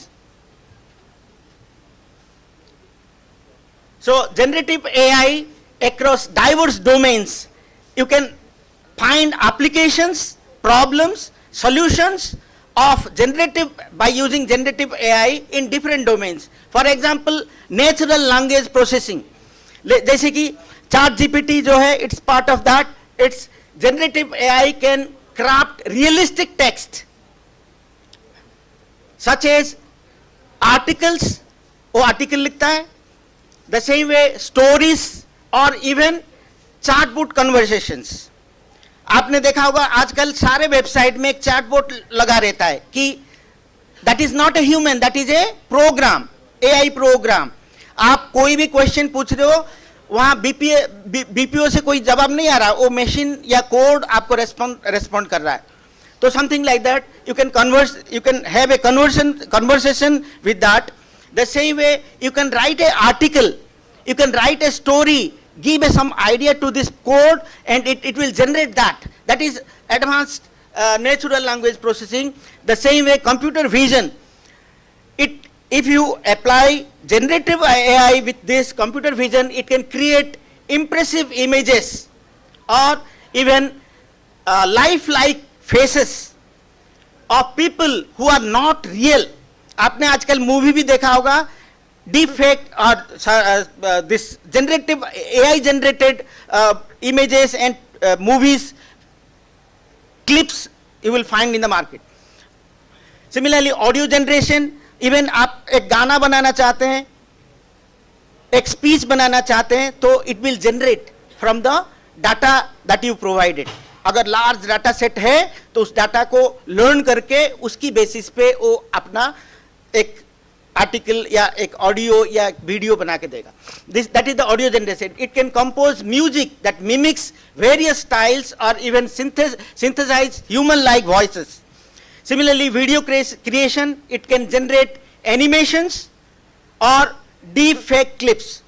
Similarly, 3D modeling, creating lifelike models for gaming. आजकल जो नया game computer game आने लगा market में, तो there you will find 3D images, that is AI generated images. They looks real. आजकल एक दो मूवी भी आया है, सब लोगों ने देखा. Then the deep fake create realistic images, videos. अभी मैं कुछ दिन पहले यूट्यूब में क्लिप देखा था, that is our finance minister Sitharaman is telling कि just go and invest 20,000 rupees in this particular company. After 1 year or after some times you will get a huge amount of money in the return. तो I saw that video and I got confused. तो 2 minute में मुझे समझ में आएगा ये deep fake ही होगा. उसके बाद ही 2-3 दिन के बाद न्यूज़ में आने लगा कि ये जो वीडियो मार्केट में चल रहा है दैट इज डीप फेक. तो ऐसे अच्छे हीरोइन बहुत सारे हैं, उनका भी डीप फेक वीडियोस बना है. बहुत सारे कोर्ट केसेस चल रहा है, ऐसे पॉलिटिशियंस का भी डीप फेक वीडियो बना है. तो this is outcome of this. That is the main challenge in this particular type of research. So what are the key techniques used in this particular research? The key techniques used in generative AI are the generative and adversarial networks, GANs बोलते हैं. By using, जैसे कि if you are having a huge data set and you want to find a better solution, you can use this technique, that is a variant of a neural network. This generator creates synthetic data. Even not only it creates gives the solution, it can create synthetic data also. आपके पास कम data है related problem का, तो उस type का और भी data चाहिए आपको रिसर्च के लिए, you can create that synthetic data also. After creating the data set, then only you can apply these tools for a solution or for a output. So while that discriminator evaluates its authenticity, then another technique is variational auto encoders. As I told you, इसमें जो techniques use होता है generative AI में, these are the main tools used, techniques. This encoders का काम क्या है? It's a generative models in machine learning designed to generate new data. The same way transformers are used. They are used for transforming the generation of sequential data. And next is technique is LLM, large language model. जैसे कि chart GPT हो गया, Gemini हो गया, ये सारे जितने भी tools available है, they are this type of models. They are called as large language models, that is understanding and generating human language. These आप जिस टाइप में क्वेश्चन दे रहे हो उसी टाइप का डाटा सेट को यूज करके आपकी रिक्वायर्ड फॉर्मेट, स्टाइल, प्रेजेंटेशन के लिए वो मैटर तैयार करके दे रहा है. That is the outcome of LLMs. These are the different models available in the market, very popular. ChatGPT आपने देखा है. Similarly, Jukebox and DALL-E. तीनों का अलग अलग एप्लीकेशन है, and all this 3 are by OpenAI. this ChatGPT, it's renowned for its ability to produce human-like text. आपको कि चिट्ठी लिखना है, कोई अगर क्लास 3 या क्लास 4 को क्लास 3 या कोई क्लर्क को बताते हैं, वो 5 घंटा लेता है कि सोचता है हिंदी में चिट्ठी लिखना है कैसे, बट ChatGPT को बोलो 2 मिनट में मुझे प्रिंसिपल सेक्रेटरी के पास इस पर्टिकुलर रिक्वायरमेंट के लिए एक लेटर बनाना है, 2 मिनट में लिख के दे देता है, इतना बढ़िया भाषा में. Just you have to customize that. Similarly DALL-E क्या करता है, it is an innovative model design for image. Image के ऊपर कोई अगर इमेज क्रिएशन करना है तो ये टूल यूज होता है. Similarly Jukebox, it's a OpenAI tool that is for music generation. तीनों का अलग अलग काम है, but they are three are very popular and they are by OpenAI. Underlying principles, कौन सा सिद्धांत पे ये काम करता है? Learning from data. All these tools, they work under a particular principle, that is learning from data, then a probabilistic model they uses, and they uses optimization. ये generative AI models analyse the patterns. जो भी आपने input data दिया, उस data का क्या pattern है उसको स्टडी करता है, उसको लर्न करता है. On the basis of that learning it gives the output. Similarly probabilistic model, this probabilistic model approach enables the system to generate various outputs that remain contextually relevant. Means आप जो भी data दे रहे हो उस basis पे वो output generate कर रहा है, तो प्रोबेबिलिस्टिक है कि वो जो आंसर दे रहा है उसका there is some probability, means accuracy का प्रोबेबिलिटी है, देन ओनली, इसलिए प्रोबेबिलिटी मॉडल बोलते हैं इसे. क्योंकि अभी कुछ नया आपने बताया कि एक मुझे चिट्ठी जनरेट करो, whether that letter is relevant to your problem और नॉट, दैट इज वो कुछ प्रोबेबिलिटी चांसेस लेके वो जनरेट करता है. So that is based on a particular probabilistic model and optimization. And हर रिजल्ट को through learning, through training, it improves the accuracy also. That is the optimization part. This is the process of refining the model's performance over time. आपने देखा होगा कोई भी machine learning में अगर काम किए हैं या डीप लर्निंग में काम किए, तो नंबर ऑफ इटरेशंस अगर कोड का हम बढ़ा देते हैं तो उसका एक्यूरेसी बढ़ जाता है. आपने अगर एक्यूरेसी और बाकी जो पैरामीटर्स अगर जनरेट करते हैं, इसमें कंफ्यूजन मैट्रिक्स क्रिएट करके उसका एक्यूरेसी कैलकुलेशन होता है, तो उसमें आपने देखा होगा इटरेशंस अगर बढ़ाओगे तो एक्यूरेसी बढ़ता है. That means that is the stage here, it is optimizing that result को, सॉल्यूशन को ऑप्टिमाइज करता है. Then comes to the application part. Every application, everyday applications of generative AI. हम generative AI को आगे daily life में कहाँ पर use करेंगे? Like for writing and communication we are already using, and that model is improving itself. Then for emails, for reports, for summaries, we are using ChatGPT and Gemini and related models.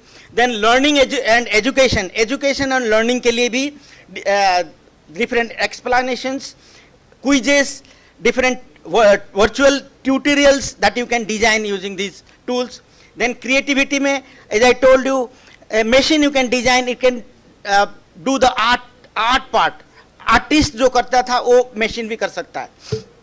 Similarly music, a music composer जो चीज कर रहा था वो machine भी कर सकता है. Something new. That is similarly the story generation. It can generate or design or write a very good story. Similarly productivity, that is for it can design, that can be used for presentations. Coding, आजकल coding के लिए कोई post ही नहीं बना है, आजकल सारे code generate हो रहा है. जो भी प्रॉब्लम आप बता दो उसका कोड जनरेट होके दे देता है, खाली आपको कस्टमाइज करना है. Similarly, task automation, for all these we are using generative AI. This is the diagram, it very well presents or demonstrates this. Similarly, in personal life, the role of generative AI, personalized recommendations. आजकल Netflix हो या कोई भी Amazon हो, there are recommendations tools available and automatic. आज आपने एक Reebok का शूज खरीदने के लिए देखा तो पीछे पड़ जाता है वो. It starts recommending you new products related to that. So that is the recommendation systems. Similarly, travel planning and eternity design. Similarly, home organization trips. जो भी आप चीज देख रहे हैं वो सारे चीज जनरेटिव एआई करके दे रहा है. Then conversational support and companionship. The same way, generative AI is having application in almost all fields, like in business also, drafting business reports and presentations, in customer support automation, and as the previous presenter told, in data analysis and data analytics also, these tools can be used. Analysis and analytics दोनों के बारे में I think management students they know better. Analysis is on the basis of present data you can draw a particular graph. Analysis means you find some extract from the existing data, find some conclusion, find some future prediction. जैसे कि from the data I can do predictive maintenance in a industry. अगर the smart industry की बात करेंगे, two types of maintenance is there in a industry: routine maintenance and predictive maintenance. Routine maintenance is on the basis of time period. एक time के बाद वो maintenance करना है आपको. But predictive means if ऐसे कोई सिग्नल आया कि कोई मशीन खराब होने वाला है due to a particular sensor input, or you got a signal, you are able to predict, your tool is able to predict कि हाँ ये खराब होने वाला, तो you before the routine maintenance you can do the predictive maintenance. So that is the main very good application of industry. Similarly, software development assistance, software development के लिए I already told you. Then media and entertainment, हर जगह ये generative AI use हो रहा है. Art and design, science and research, her field, कोई भी branch ले लो, कोई भी प्रॉब्लम ले लो, कोई भी रियल टाइम एप्लीकेशन ले लो, सबकी हर जगह आजकल मशीन लर्निंग, डीप लर्निंग और जनरेटिव एआई टूल्स यूज कर सकते हैं for betterment. Similarly marketing, digital marketing and advertisement के लिए भी बहुत सारे मार्केटिंग के लिए आप आउटपुट भी निकल के आ रहा है कि आप you design A clip or generate a clip and that will help you in marketing. Similarly, generative AI in education, you can design personalized tutoring and homework help. आजकल स्कूल में बहुत सारे असाइनमेंट मिलता है, पेरेंट्स अभी परेशान नहीं होते हैं. नहीं तो हम लोग जब बच्चे छोटे थे तो वी यूज टू स्टडी, अरे इसके ऊपर रचना लिखना है, इसके ऊपर राइटअप लिखना है, बच्चे को प्रेजेंट करना है, तो पूरा तैयारी करना पड़ता है पेरेंट्स को. लेकिन आज की डेट में दिस एआई टूल्स यूज करके वो जनरेट कर रहे हैं, तुरंत बच्चे को प्रिंट आउट निकाल के देते हैं, इसको पढ़ लो, give the presentation, something like that. Similar language learning support, interactive learning tools, content creation for teachers, all these are the main applications of this generative AI in education. Similarly, in medical field also, there are many applications. Medical imaging, if you are having this CT scan and so many scanning reports are there, on the basis of that data, you can predict whether you are having a particular problem or not. Similarly, diagnostic tools, there are, जैसे कि Mycin was the first expert system. A long bit it was developed, but nowadays और भी बहुत advanced चीजें जो कि expert doctors जो करते थे, आजकल those tools are solving that for diagnosis of diseases. Similarly, drug discovery, इसमें भी बहुत सारे research हो रहा है, नया drugs that can be invented. Then personalized treatment plans that can be generated. Though few risks are there, but this is possible.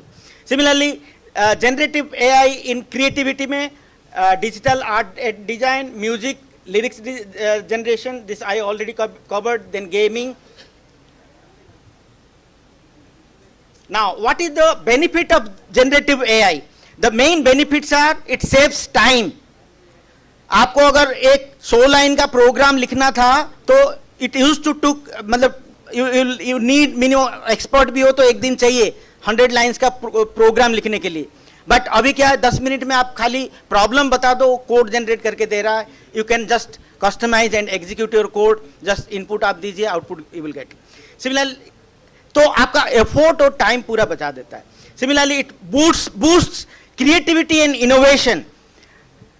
If you want to send a proposal to the granting agencies for a particular grant, तो आपके दिमाग में कुछ नहीं आ रहा कि problem इस particular civil engineering में कौन सा प्रॉब्लम ऐसे हो सकता है जिसकी वजह से मुझे ग्रांट मिलेगा.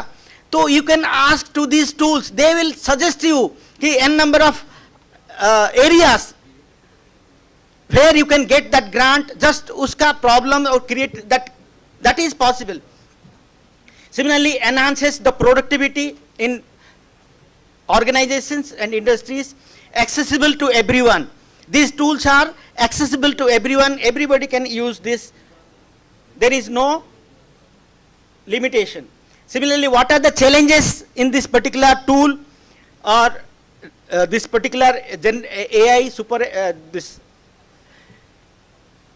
misinformation and defects. Misinformation क्या है? अगर जो मशीन लर्निंग या डीप लर्निंग या जनरेटिव एआई मॉडल आप तैयार कर रहे हैं, that particular AI model gives the solution on the basis of the data. अगर डाटा ही आपका गलत दे दिया तो क्या होगा? It will lead to a wrong output.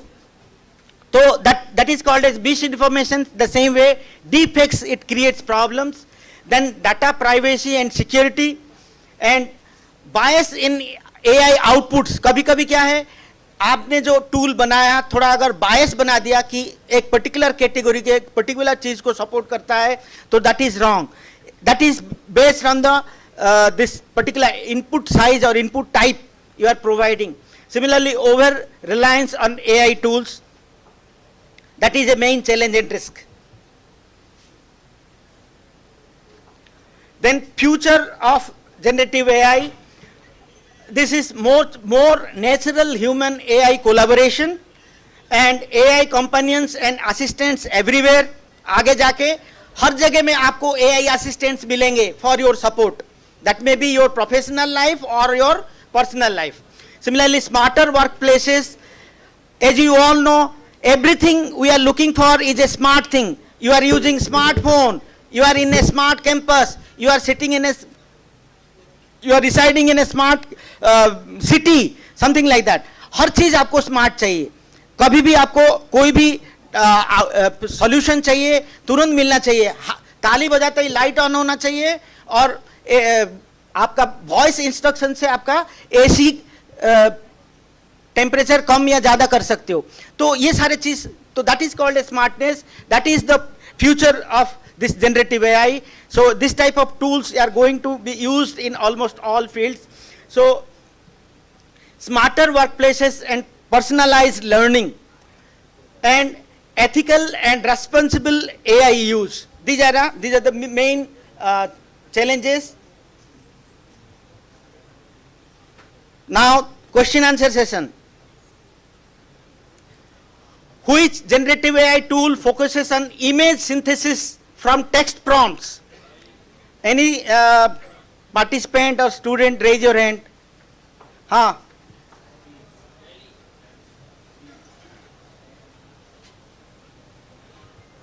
Very good.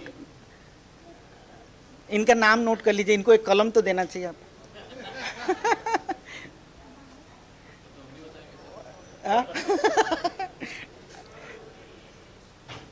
आपका नाम नोट कर दीजिए प्रज्ञा मैडम को.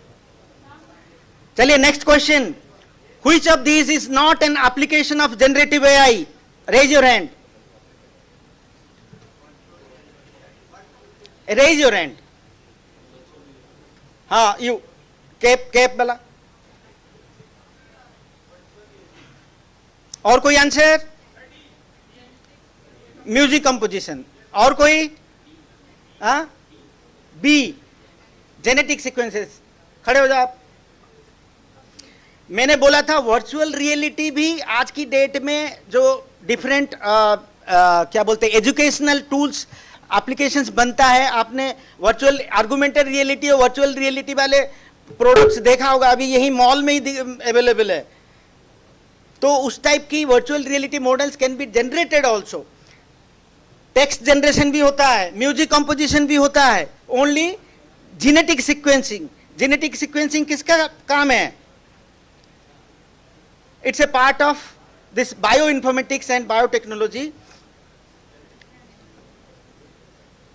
उसका भी नोट कर लेना.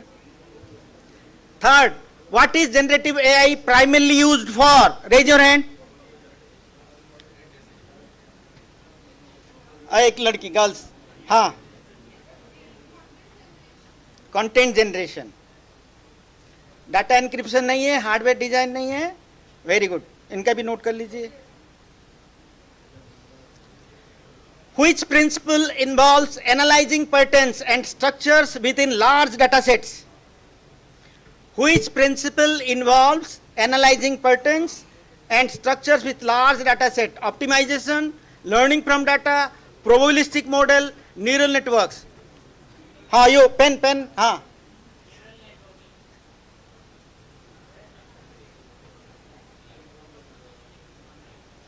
लार्ज डाटा सेट में which principle uses large data set? Neural network में हम लार्ज डाटा सेट नहीं देते थे. That is learning from data. ऐसे कोई चीज जो डाटा से लर्न कर रहा है, like machine learning models, deep learning and generative AI. चलो, इसके लिए किसी को नहीं मिलेगा. What is one ethical concern associated with generative AI? High computational cost, bias in training data, inability to scale, lack of storage. Bias in, हाँ कौन आप last? Green blue shirt. Bias in training data. इनका भी note कर लीजिए. Very good. Pen प्रज्ञा madam देगी. Conflict. Anyway, I stop here. I will conclude with these few lines. A very interesting. Just go through this. Generative AI is a transformative technology. Agree? Reshaping industries with its capability to generate content across multiple domains, including text, images, audio, video. Its applications are revolutionizing education, entertainment, healthcare, while enabling personalized learning, innovative storytelling, and immersive virtual environments. As the field progresses, addressing challenges such as ethical concerns, biases becomes critical. By fostering responsible development and adoption, generative AI can unlock unprecedented creativity and innovation, setting the stage of a future where technology seamlessly augments human potential. These are the few references I referred. Thank you. Any questions?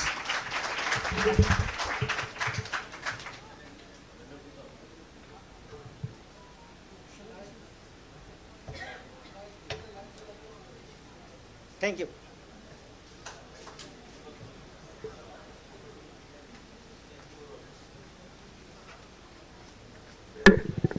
We sincerely thank Professor Patro for enlightening session. Your insights have inspired us to rethink how AI is transforming our everyday experience and how we can use generative AI to ease our everyday task. Now I request Engineer Vipin Kumar to kindly facilitate our expert with a memento as a token of gratitude and remembrance.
Generative AI is transforming industries from automating design to optimizing operations, unlocking unprecedented potential. To shed more light on opportunities and challenges, we are honored to have Dr. Mujahid Tabassum. He holds a PhD from USIM Malaysia and MSc in Computer Science Engineering from Halmstad University, Sweden, and a BSc in Computer Science, Wollongong, Australia. He is a qualified chartered engineer registered with the UK's Engineering Council. He is a Cisco, Microsoft, Linux, security and IoT certified instructor. He has obtained 2 Australian IP patents in the IoT and security fields. With 16 years of international academic experience, his research spans computer network, AI, IoT, wireless sensor network, and security. He has numerous publications, editorial roles, and is a member of IEEE, IET, IAENG, ACS, and MBOT Malaysia. Now, without further delay, it is my pleasure to invite Dr. Mujahid Tabassum to take over this session and share their valuable insights in the field of AI. Over to you, sir. Can you hear me? Thank you very much. Thank you very much, madam, for the nice introduction. So, is my voice audible?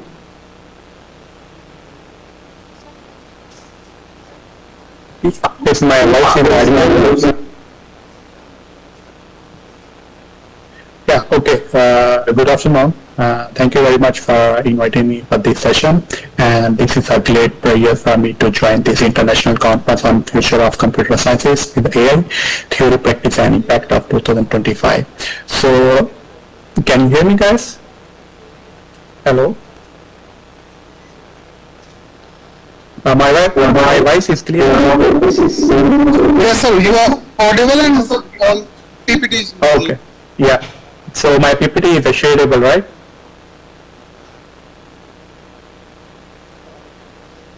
Can you see my PPT, right? Yes, sir. Okay. So it's happy to see that a lot of people, they are talking about the AI today. And then my topic is not different from what the previous participant has discussed. So it's a bit like I will be in my talk today. I will basically be doing like focusing on the industrial application and the security imperative. Like what are the industrial applications that have been utilizing the generative AI nowadays in the industry, and what are the security measures that we have to be corresponding and we have to be looking to in order to using the generative AI.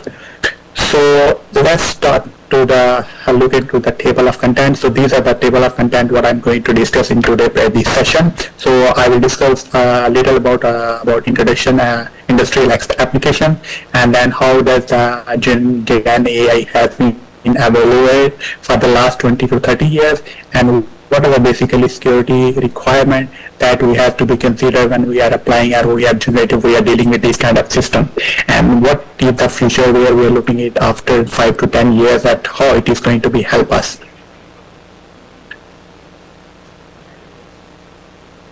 So let's start with the foundational question, like what is exactly is generative AI? It is a simplest form of generative AI that refer to the class of artificial intelligence models that are capable of creating new content. And the previous Dr. Professor has already discussed about all these theoretical applications and the examples, right? So I will be taking those examples and I will be putting here again, right? Like for example, nowadays in our real life, we are basically, we have become too much efficient. We are using a lot of AI-based tools that help us to create the text, image, music, and even code within the very short time. So these systems basically utilize based on the pattern that learn from the existing data, right? But if we look into the 10 to 20 years before when the AI was first time came into the market, so the AI was traditional AI system that performed the classification or prediction task, and generative AI basically focus on the generation of producing these tasks. So the evolution of Gen AI has been remarkable, that has been moved from the rule-based system and simple statistical model to deep learning architecture. So particularly we can say like transforming with the power of model like GPT, ChatGPT, like that is we are using for the text purpose, and Del.E, that is we are using for the image purpose, and there is so many examples that has been discussed by the previous participant. So this model can now basically perform the tasks that was previously hard to do it, like such as we can say composing the poetry, generating the realistic artwork, writing the new article, or even designing a product. So their capabilities are broad and growing rapidly. So in this context, generative AI is becoming an essential part of the modern technological landscape, not just for the consumer application, but also across the various industries from healthcare to finance and from entertainment to the engineering. So basically it has been utilizing across the various industries across the world nowadays. So I will be focusing on the main major industries that basically are mainly focusing on the Gen AI and utilizing the benefit of generative AI. So let's look into like how the generative AI has been applied across the different various industries nowadays. So generative AI is not just laboratory innovation; it's actively transforming real-world process in many sectors. It's a big scale makes it an extremely powerful tool for the solving industry-specific related problem. So if we look into the healthcare sector, Gen AI is helping with the drug discovery, generating the genetic patient data, and supporting the diagnostic tool. Similar like that, in manufacturing field, companies are using the Gen AI to optimize the product design and streamline the production through the generative design and predictive analytics. So by looking into the more industries, right, the finance, it's helping to detect fraud by modeling realistic but fake transaction, generating market insights and providing the personalized financial advice. And in the real estate, in the retail and e-commerce business, Gen AI powers dynamic product description, like for example chatbot driven customer service and personalized shopping experience. So furthermore, if we're looking to another, that is entertainment and media, they are also utilizing the script to generate the music, to create the animation content, to create the domestic. These all things are basically helping the industry and people, and then they are also saving a lot of time for them. So if we look into all these things, right? So these are just some examples. What notable here is that Gen AI can be adjusted to meet domain specific needs, often integrating with the existing system, and it's helped to enhance the efficiency, decision making, and customer engagement. So in simplify, if I say in the short, like generative AI is becoming a core and reliable to digital transformation across the various industries. If you look into this chart here, right, we can clearly see here that how the generative AI affecting in across the world in the different various industries, and then how does it making the helping in the different sector. Like it's helping to increase the revenue, it helping to increase the efficiency, it helping to manage the risk, it helping to increase the non-financial values. So it basically overall it's helping a lot in the humanized effort, and then is producing and basically making the system more efficient and more realistic. So when we look into the history of the AI, right, like how does this concept was being started, right? So evolution of generative AI has been rapid and it was transformative. So it's all began with the rule-based system. The previous system that was utilized by the human, it was rule-based system, and their behavior was manually programmed through if-then rules, if-then else statement, like if-then else rules are based. So these early systems were limited by their inability to learn from the data or adapt to the new scenarios. And later on, in 2012, the model called AlexNet was improved image was used to improve the image classification accuracy and brought the deep learning into the mainstream. And that division was very remarkable, and that's the start of the deep learning era. And later on in 2013, the foundation of the modern generative model began to start, and it was combined with the computer vision, and also it was combined with using the artificial neural network and the variational auto encoder network. So later on in 2014, the introduction of the generative adversarial networks generate the realistic image, revolutionary ideas of machine creating content. And then now, in the current era, which has been started in 2018, right, we saw that emergence of GPT-1, BERT, and graph neural network model that was pushed the boundary of natural language understanding, the representation. And currently, like in 2022, we have seen a lot of the stable example like ChatGPT, Stable Diffusion. So these all basically applications are being used by the different people nowadays. All of us, we are using these applications in our real life now, and we are taking the benefit of generative AI application in our real life now. So as I said, there is a 5 main industries where the generative AI making a lot of boom, a lot of role, a lot of benefit, right? One of them, on top of it, healthcare. So generative AI is basically making a significant impact in the healthcare sector with the application that goes beyond automation and into the real clinical decision support and innovation. So one of the most transformative area is drug discovery and design. And therefore, Gen AI models can analyze large chemical dataset and generate the novel molecular structure with a specific property. So this process basically accelerates the traditionally slow and costly process of pharmaceutical development. And in the medical imaging and diagnostic, the Gen AI is also being utilized to enhance the image resolution, detecting the anomalies, and even generating the synthetic medical image to augment training dataset. So this process basically supports the radiologists and pathologists by improving the diagnostic accuracy and the speed. So when dealing with the patients, the Gen AI also basically helping to communicate with the patient, like with the help of using the AI-powered chatbot and virtual assistant kind of tools that are always available for the patient and the doctor 24/7. And this process basically provide a lot of flexibility to the patient, where they can easily and anytime contact to the AI-based doctor or AI-based system to get their output. So in general, the Gen AI is helping healthcare system, and it has become more predictive, personalized, and efficient, leading a better outcome for the patient and reduce the burden on the professionals. Looking into another industry example, that's the manufacturing industry.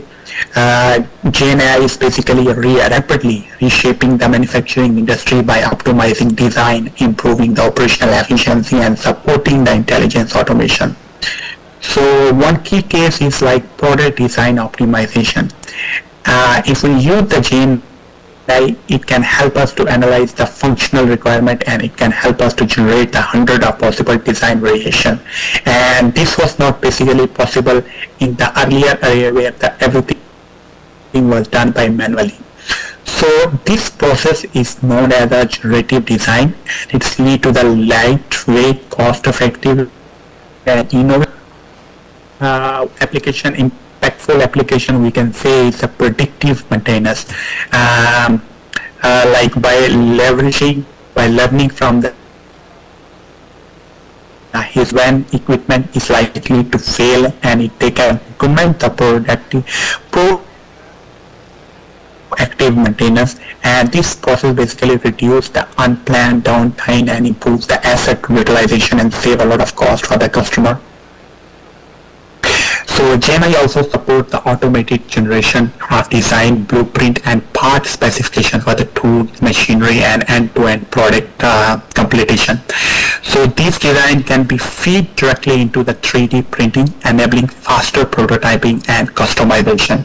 So if we look into the more ideas like AI, Gen AI can basically help in simulating the production process, predicting the outcomes, identifying the bottlenecks, and suggesting the optimization before the implementation of the real physical world product. So therefore, it's not only helping in the manufacturing industry, it's also basically enhancing the design and maintenance with also along the streamline to entire the production life cycle and leading it more agile resilience operation. So another industry where we can see the great role of Gen AI is e-commerce, right? So e-commerce and retail is also basically personalizing customer experience, automating content creation, and streamline interaction. So one of the most visible application is that generation of the product description and marketing contents. So instead of manually writing the description for the thousands of items, Gen AI basically can generate the engaging SEOs, optimized text trailers, or target audience, language, and humoristic at a large scale. So in terms of the customer service is also being transformed through the AI power-based chatbot. So these bots basically handle the common queries, assist with the product recommendation, and guide using the through checkout process. So similar like that,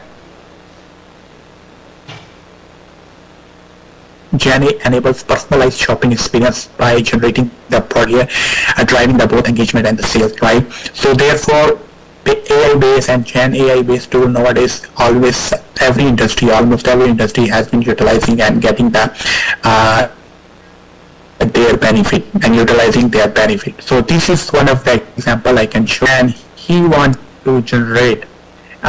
He want to basically he's facing some problem, right? So he can write the example, he can write the problem to the prompt of the AI based tool, and then the AI based tool can give him the solution. Like there's a various solution and it can come give to the people, and then based on the own requirement, the person can choose that which solution meet his requirement. So these all steps basically showing for the person to basically adopt the appropriate solution and then tackle the problem. So if you see here, like once the user have seen the whole scenario, he can easily, efficiently implement a solution that basically appropriately perfectly suit to him. Okay, so once he utilized the benefit of AI, Gen AI, right, it can basically help in his business, and it can give him a lot of benefit to improve his customer experience, to increase his business reputation, to improve his business metrics, to make his operational efficiency. And then with the technologies and data flow, basically we can apply a different model. We can take a different random data set, and then we can utilize to solve the appropriate problem that we are looking into. So we have seen the various industries which basically are using the Gen AI, but whereas we are looking into a lot of benefit, right, there is some security and ethical concern, as the previous professor has been discussed about the fake videos, fake news, and politics issues, the media related people issues, like where the people are making the fake news, where people are making the fake picture, people are making fake videos, and they are basically spreading over the internet without any authenticity, right? So while generative AI offer a lot of benefit, it also introduced a range of security and ethical concerns that must be carefully addressed to ensure the responsible deployment. So one can misinformation, realistic fake videos, audios, and text that can be utilized for them that can be used for the maliciously to impersonate individual, manipulate public opinion, or spread disinformation. So this threaten trust in the digital content and raises serious concern across the media integrity and election security. So another issue is data leakage. Since Gen AI models are often trained on the large data set, be reproduced or repaired from their output and intentionally or unintentionally. So this is particularly problematic and is a regulated sector like healthcare and finance. And there is also some bias and fairness opinion, like for example, they can be associated with a certain jobs or gender or ethnicities with a specific trade. So in the last, intellectual property is also a growing area of arts, code literature. So who owns that output? This is also one of the things we have to seriously look into. The model developer or does it infringe on the original creator whose data was used for the training? So all these things has to be seriously concerned and has to be seriously looked into. So these concerns highlight the need of robust governance in the way that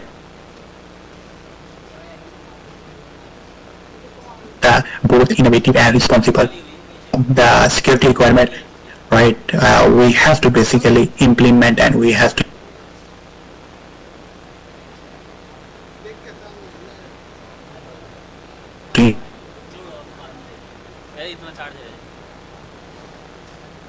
implement the proper control, like that is known as the injection prompt. It is essential to monitor and sanitize both what goes into the model and what comes out. So this helps prevent harmful bias or unauthorized responses. And secondly, to ensure the data pipeline is very critical aspect. So the data used to train or fine-tune Gen AI system must be protected through the encryption and access control. So if you use poorly handled data, it can be lead to the leak or model memorization of the sensitive content. So another key requirement is model access control, which is basically known as the RBAC, role-based access control. This should be model, especially the audioability and logging are also basically considered essential aspect in this process. So every interaction with the model aspect for accountability. So this process will basically and continuously improvement. So like in the last, compliance with the legal framework like GDPR, HIPAA, and the other data protection regulation must be backed into design and deployment of the Gen AI system. So this process includes the implementation, data retention limit, user consent mechanism, and explainability that always is been required. So if we look into the best practices, right, to ensure the safe and responsible use of generative AI, the organization need to follow the set of best practices that's focused on the security, privacy, and the governance. So in the first, at the first point of view, the use of and the data issue is a powerful approach for the privacy protection, and instead of relying on the real sensitive user data, synthetic data sets should be that are generated by the AI can be used to train or test the model while preserving confidentiality and reducing the compliance risk. Secondly, the implementation watermarking techniques can be help to identify and track the AI generated PCOs, verifying content authenticity and providing the attribution. So the watermarking is becoming a standard safeguard in content generating application. And another important practice that can be used to adopt is basically model interpretability tool. This tool helps developer and auditor understand how the model make decision, what data it relies on, and whether it's introduced bias or not. So this transparency is essential to generate the trust, especially in the critical sector like healthcare and finance, right? So these are the few things that we have to look into carefully. So ultimately, secure deployment is not just about technology; it's also about governance, ongoing monitoring, and clear human oversight. And these practices together ensure that Gen AI systems are not only effective but also safe, compliant, and aligned with ethical expectations. So this is what some of the future, if we look into the Gen AI future outcomes, right? So as we said, the future of Gen AI is both exciting and full of important challenges. It has a lot of challenge we have to consider, especially in terms of ethical concern, in terms of ethical point of view and security point of view. One major development we anticipate is emerging of dedicated security and ethical standard for the Gen AI, regulating bodies like organization ISO and NIST and EU and the different countries, different regional bodies, right? They should be work on to generate appropriate framework to govern how these models should be built, deployed, and audited. And this will basically be critical in creating the safe, transparent, and accountable AI ecosystem, right? So we are also likely to see increased involvement from the government and policymakers in terms of applying and controlling this kind of system into the real life. So another key trend is that rise of explainable AI, which is like the short form is XAI. So as models become more complex and powerful, the stakeholder, including the regulator, user, and even developer, will demand the greater transparency into how these systems make decisions. And tools that make model interpretable and auditable will become standard component of any responsible Gen AI pipeline. So we can say like the future will also require continuous monitoring and dynamic risk management, and AI model evolve based on new data and user interaction, which means that they need to be monitoring the real life to detect the drift, bias, and misuse kind of stuff. So with this slide, I'm going to basically conclude, right? So as a conclusion, I could say, right, I would like to make my point like generative AI is rapidly transforming industries across the world. Or it's empowering organization with the new tools to create, innovate, scale. Them has been implemented in the various industries like healthcare, manufacturing, finance, retail, and entertainment for the various purpose, right?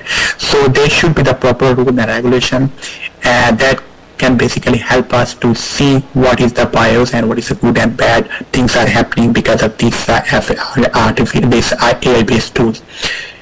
Gen AI is enabling smarter design, better customer service, more efficient operation in the most of these industries, and it has been becoming a strategic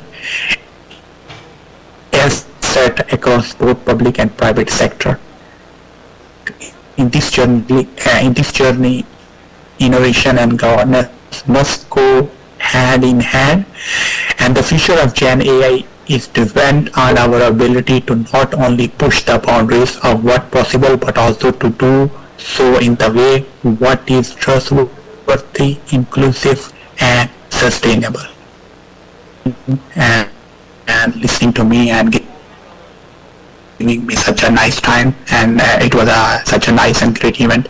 So if any of you guys have any questions, Q&A, please please feel free to ask me.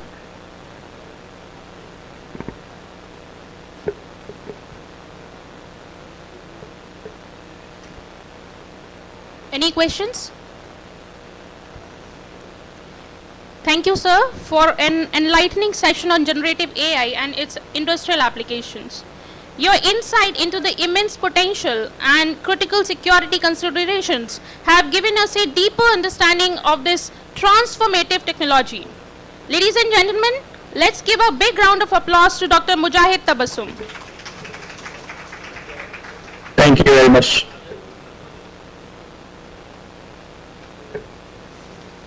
Moving forward, during the Patrosa session, a quiz was conducted, and following are the winners of the quiz. Abhi Jha, Saloni Singh,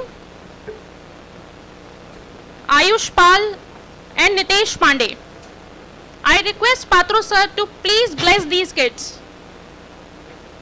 I request all these students to come on the stage and receive a token as blessing and love.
हाँ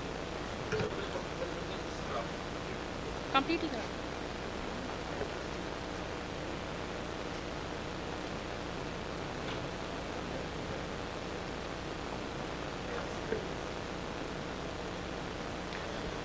We are now reaching at the end of this technical session. We are extremely grateful to our session chair, Professor Puneet Misra, for guiding today's discussion and insight and expertise. Before we transition to the next set of expert talk, it is my honor to invite sir to deliver a brief concluding remark for this session. I request you, sir, to please conclude the session.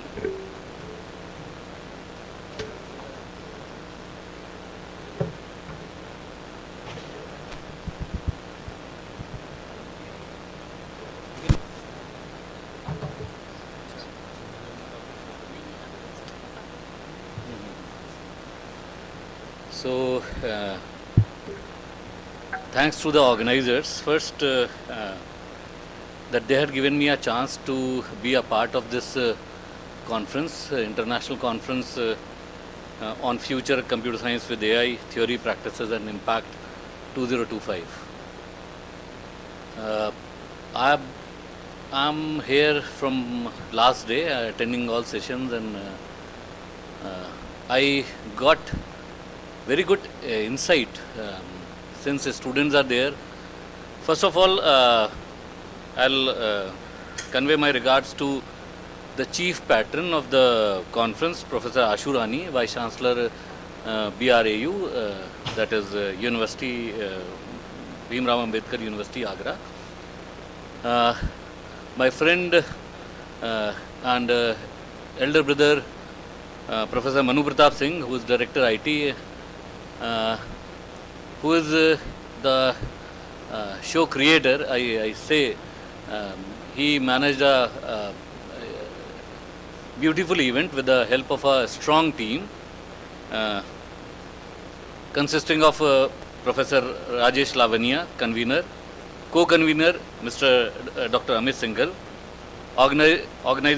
organizing secretary Dr. Ganesh Chandra, conference secretary Dr. Pragya Kabra, program secretary Dr. Pratibha Rashmi, technical secretary Dr. Shilpi Lavanya, session secretary Engineer Subho Sharma, decoration secretary Engineer Saurabh Garg, hospitality secretary Engineer Prashant Maharshi, and publicity and media secretary Engineer Shikhi Agrawal. Why I am naming this? Because these are the pillars who are standing behind this conference, and from last day I am visualizing that each one is making their more than 100% efforts for making this conference a successful. For every communication, for every sort of queries, everyone is available. So please have a round of applause for them. The session was given to me, which is constituted of five talks. Basically from some from the out of country and few are from here itself. Mr. Satish Krishna Anumule, he's joined from United States of America. Dr. Saroj Kumar Bishwas, he joined from NIT Silchar. Dr. Mujahid Hussain is just now concluded, Southeast Technology University, Carlow, Ireland. Along with him, an experienced person, Dr. BDK Patro is also here, and his talk was very efficient and communicative for students as well. All these experts basically did justice to the session content.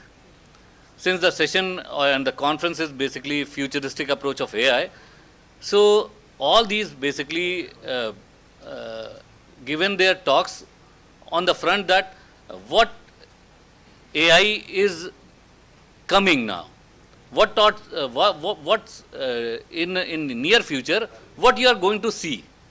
So these are talks which students and further researchers can take up from here. Students, because you can have this entrepreneurship sort of things. You can nowadays we are encouraging a lot. So you can have some sort of idea. You can implement these things, and you can come up with your organization itself. And for researchers, since they have given bright ideas too, even few I took here, and I'll implement someday in my institution. Lot, but not the least, Engineer Lavanya, who helped me in conducting this session, is conducting this session very well. I sincerely want to applaud for her. And this session I am winding up, and we now over to Lavanya ma'am. Thank you.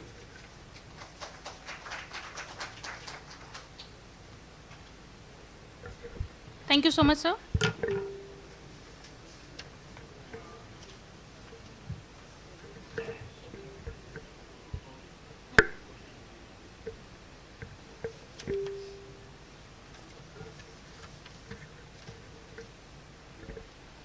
It gives me immense pleasure to invite Professor BDK Patro to kindly grace the dais and chair this session.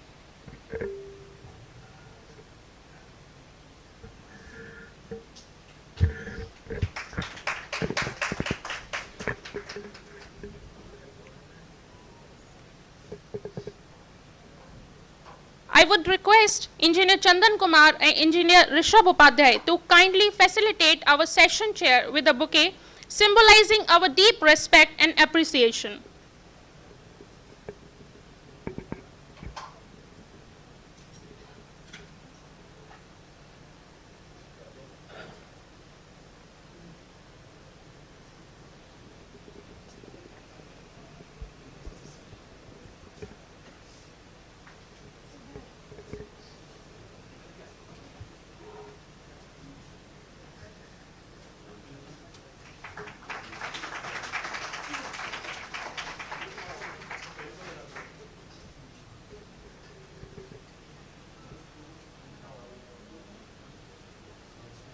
We welcome you, sir.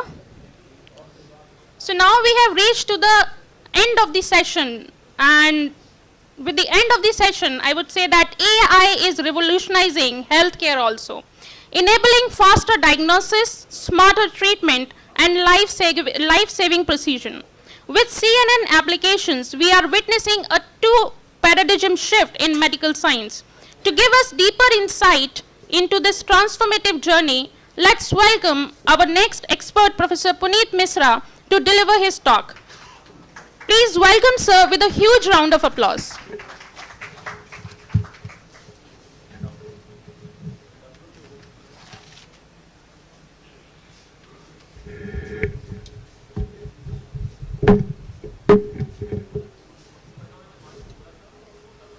ऊपर ही उठा दो.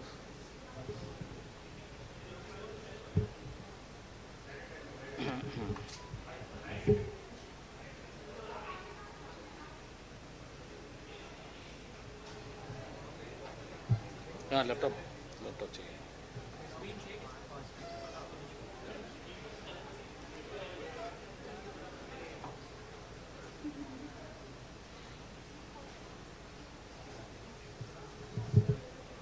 Should I take this? छोड़ दो. बस हो गया.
Sir,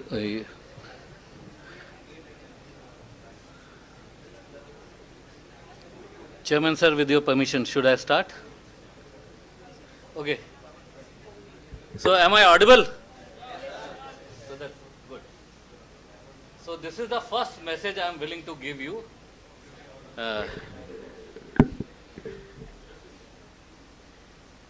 We started with Dev.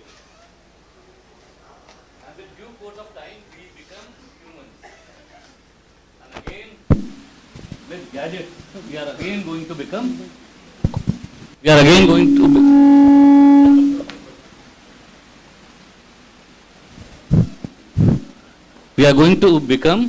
ape again with the help of certain gadgets.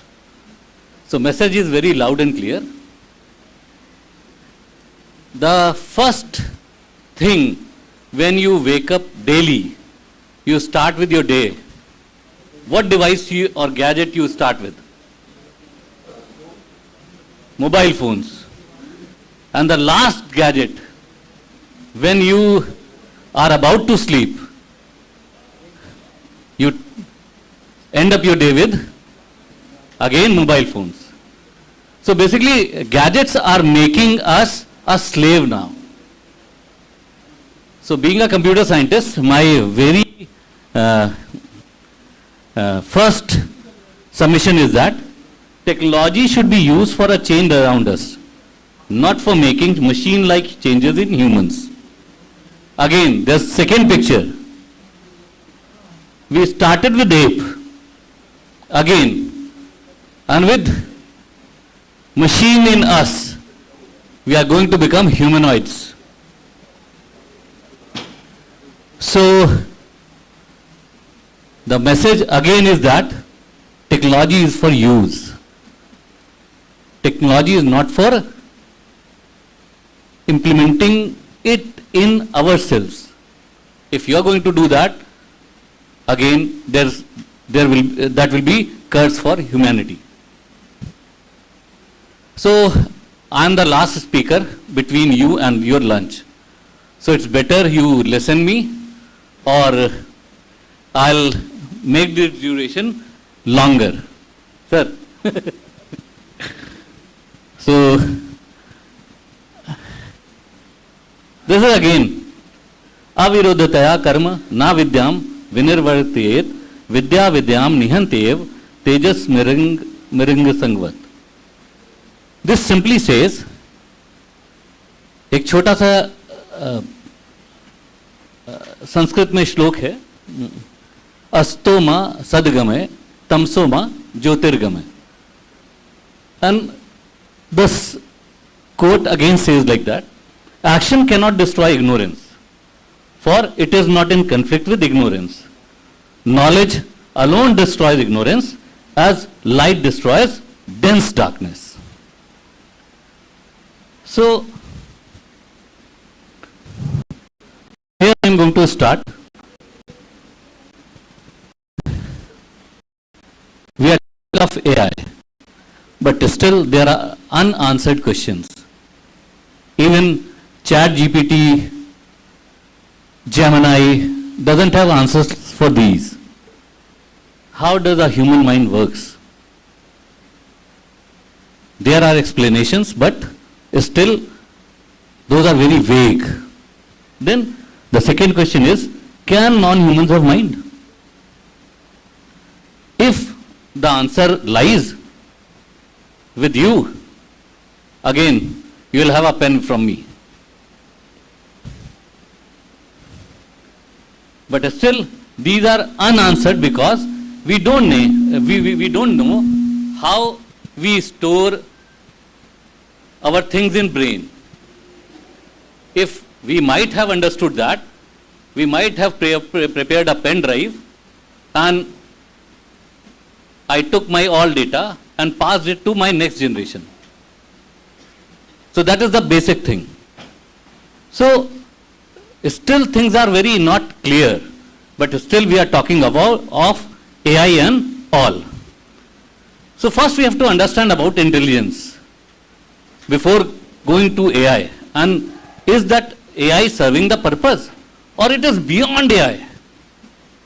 Still very few things we know, and still lots of things are to be just uncovered and which we have to cover in near future.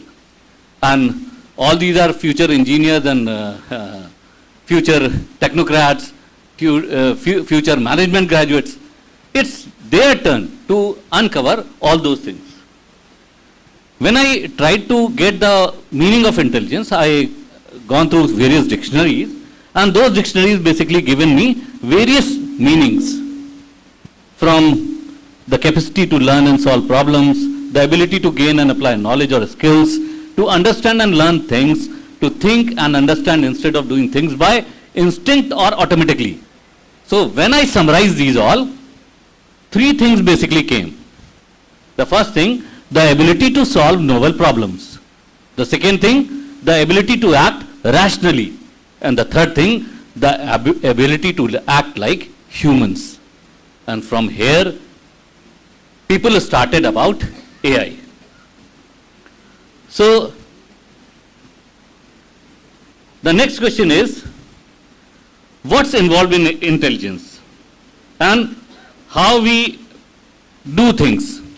If we know, we can get our machines ready for those things only. So, we require intelligence because we have to interact with real world. What we do? We perceive, we understand, reason and act. So that is there. For example, we do speech recognition, we do we understand speech and we synthesize speech. Not only that, for image understanding, again intelligence is required. How many of you have solved that puzzle? In Nandan or Champak, there was a puzzle, aap kitne buddhiman hain?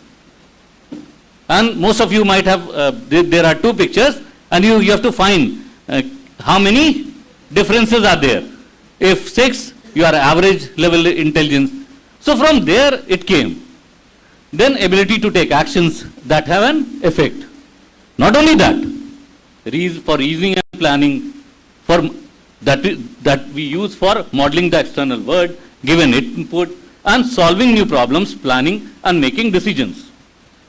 Not only that, ability to deal with unexpected problems. How many of you know cycling? Everyone? You might have utilized cycle or motorcycle or car. Suppose I place an experiment. You are coming with a cycle from there and abruptly an obstacle comes. So each and everyone's behavior is going to be different in that case. You are there, I put an obstacle. Someone will come till this end, someone will stop there, someone will sometimes collide with someone, that all things. So all decisions are taken by all humans are not of same intensity. And that intensity we don't calculate, and we are talking about AI. So we have still to learn about humans, how humans basically take decisions. Since whenever we are talking about AI, the next thing comes with decision making. All these machines which we are making or giving AI, those all are basically utilizing decision making skills. We are experimenting for that only. Not only that, we use intelligence in learning and adapting. When we were small kids, we don't know anything. Only crying, crying, crying. Afterwards, our mother told us certain words. We grabbed those. Accordingly, we made certain words, we made certain sentences. Then we have started writing paragraphs, even pages. So we can learn. In life's every instant, we are learning. Not only that, our internal models are always being updated. We are saying that machine is learning. The way we learn. We learn about animals in our childhood. How? Mother says, this is dog. Dog barks like bhav bhav. And the kid sees that dog many times and start figuring out himself that this is a dog and this is a cat. So differences we never told them, but they did feature analysis that AI machines are doing already. So we have to understand humans first to go to AI. Why humans are intelligent?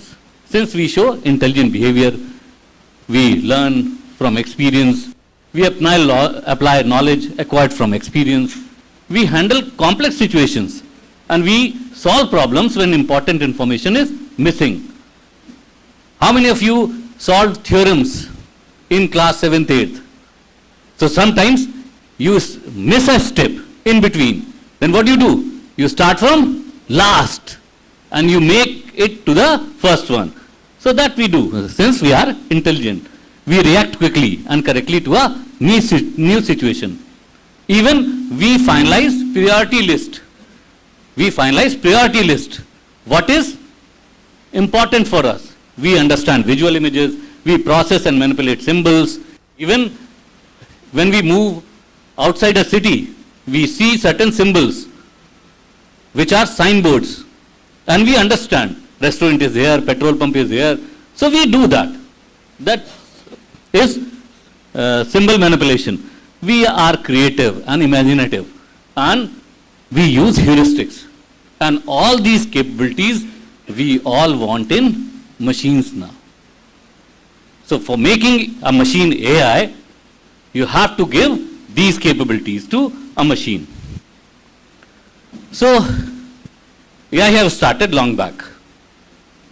Sir told 1956 was the year when the term AI was coined by John McCarthy, but it started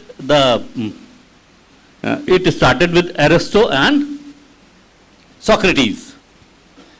At that time, philosophers basically tried to explain how our human mind works, but they don't have ever given this term AI. The term AI was coined in 1956. So afterwards, things changed.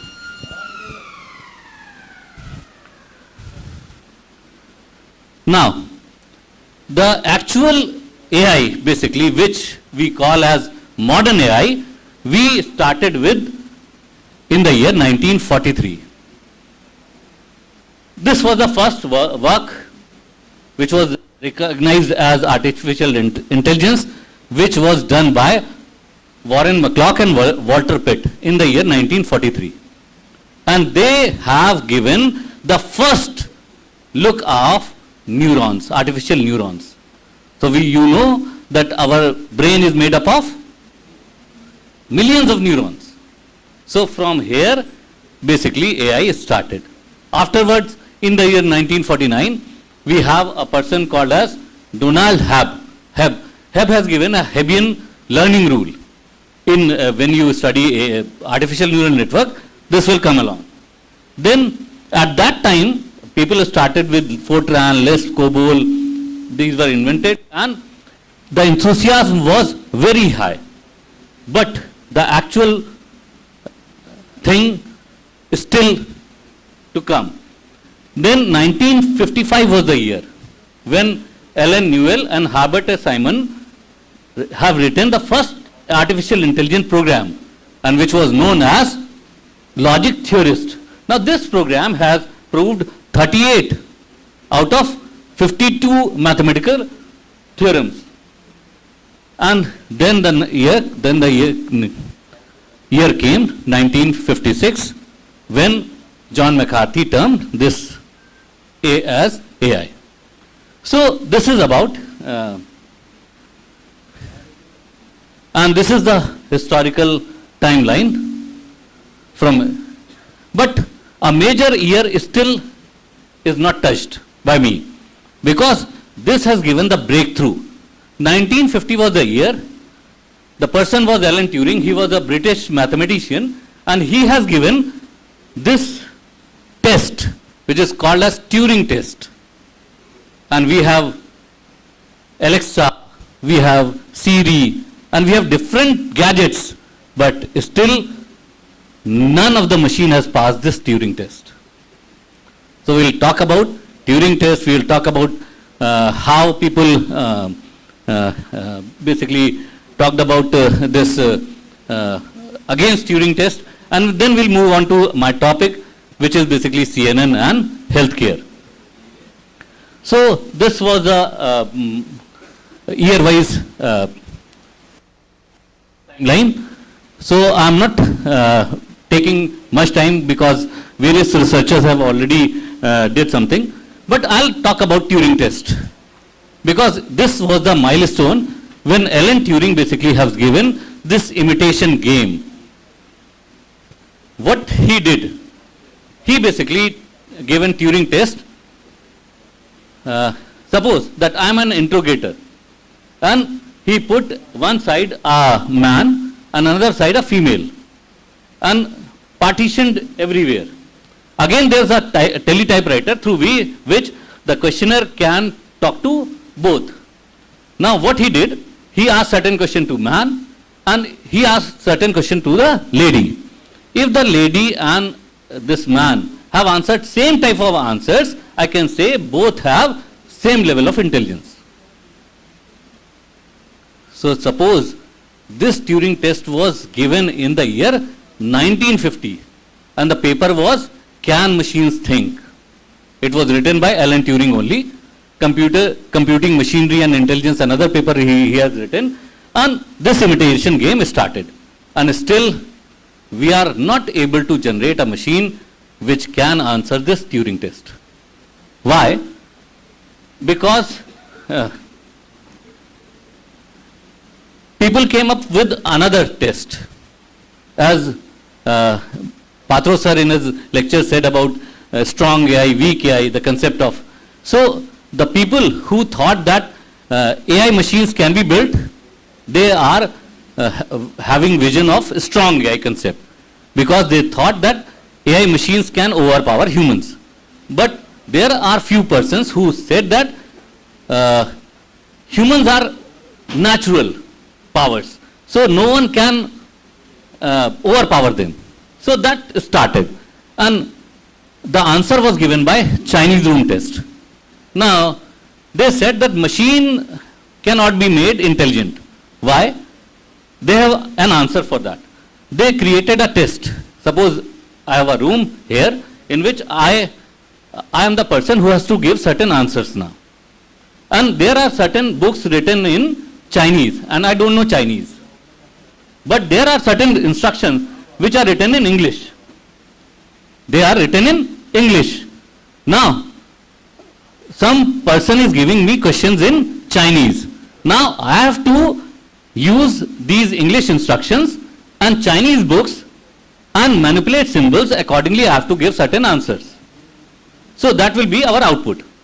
So, what they said, this test was conducted by John Searle in the year 1980, and he has given certain derivations later on in the year 1984. He said that basically machine doesn't understand anything. Machine only understands symbols and it manipulates symbols. So if understanding is not there, if thinking is not there, so how a machine can be made intelligent? So still a part of the globe which is having such type of persons which still say that machine cannot be made as intelligent as human beings. So still there will be, there is debate and all things. So I'm not taking much time here. So these are different artificial intelligence branches which you already did. And now, from Turing to AI future. So this is the timeline which I generated. From Alan Turing's legacy in the year 1950, which is the dawn of the AI, 1950 to 1970, the birth and early hype. Then 1980 to 1990, resurgence and machine learning came. And the third thing, 2000 to present, the deep learning revolution. And in future, what we are going to see? We are going to see multimodal AI, we are talking today. Then generative AI and large language models, we are seeing today. Then explainable AI is still at the door. We are having experiments going on. Then edge and federated learning. Again, we are at that particular point. So future is very bright for AI, but still there are certain things. Now, I told you one term which is called as machine learning. He is the person, Gary Kasparov. And in the year 1996, he played with IBM Deep Blue. And again, in the year 1997, he has been given a chance to again play against Deep Blue. 1996, he won against that computer. But 1997, he basically, this was the move. And it was said that this was the IBM Deep Blue machine. People said that IBM people have cheated since they generated things by themselves. But it was not there when people checked the logs and all. The machine has already taken few steps which were not listed there, and from there the term machine learning came into picture. So machine is learning. So this was there. So these are the different arenas I was discussing about: AI, machine learning, deep learning and all we are talking about. So AI is the umbrella term which simulate human intelligence. Machine learning, which is a subset of AI, systems that learn from data without explicitly being programmed, just like us, and the deep learning, which is a subset of machine learning, neural network with many layers often used for complex pattern like images or speech. Now I am coming to my topic, which I was willing to talk about, but there is a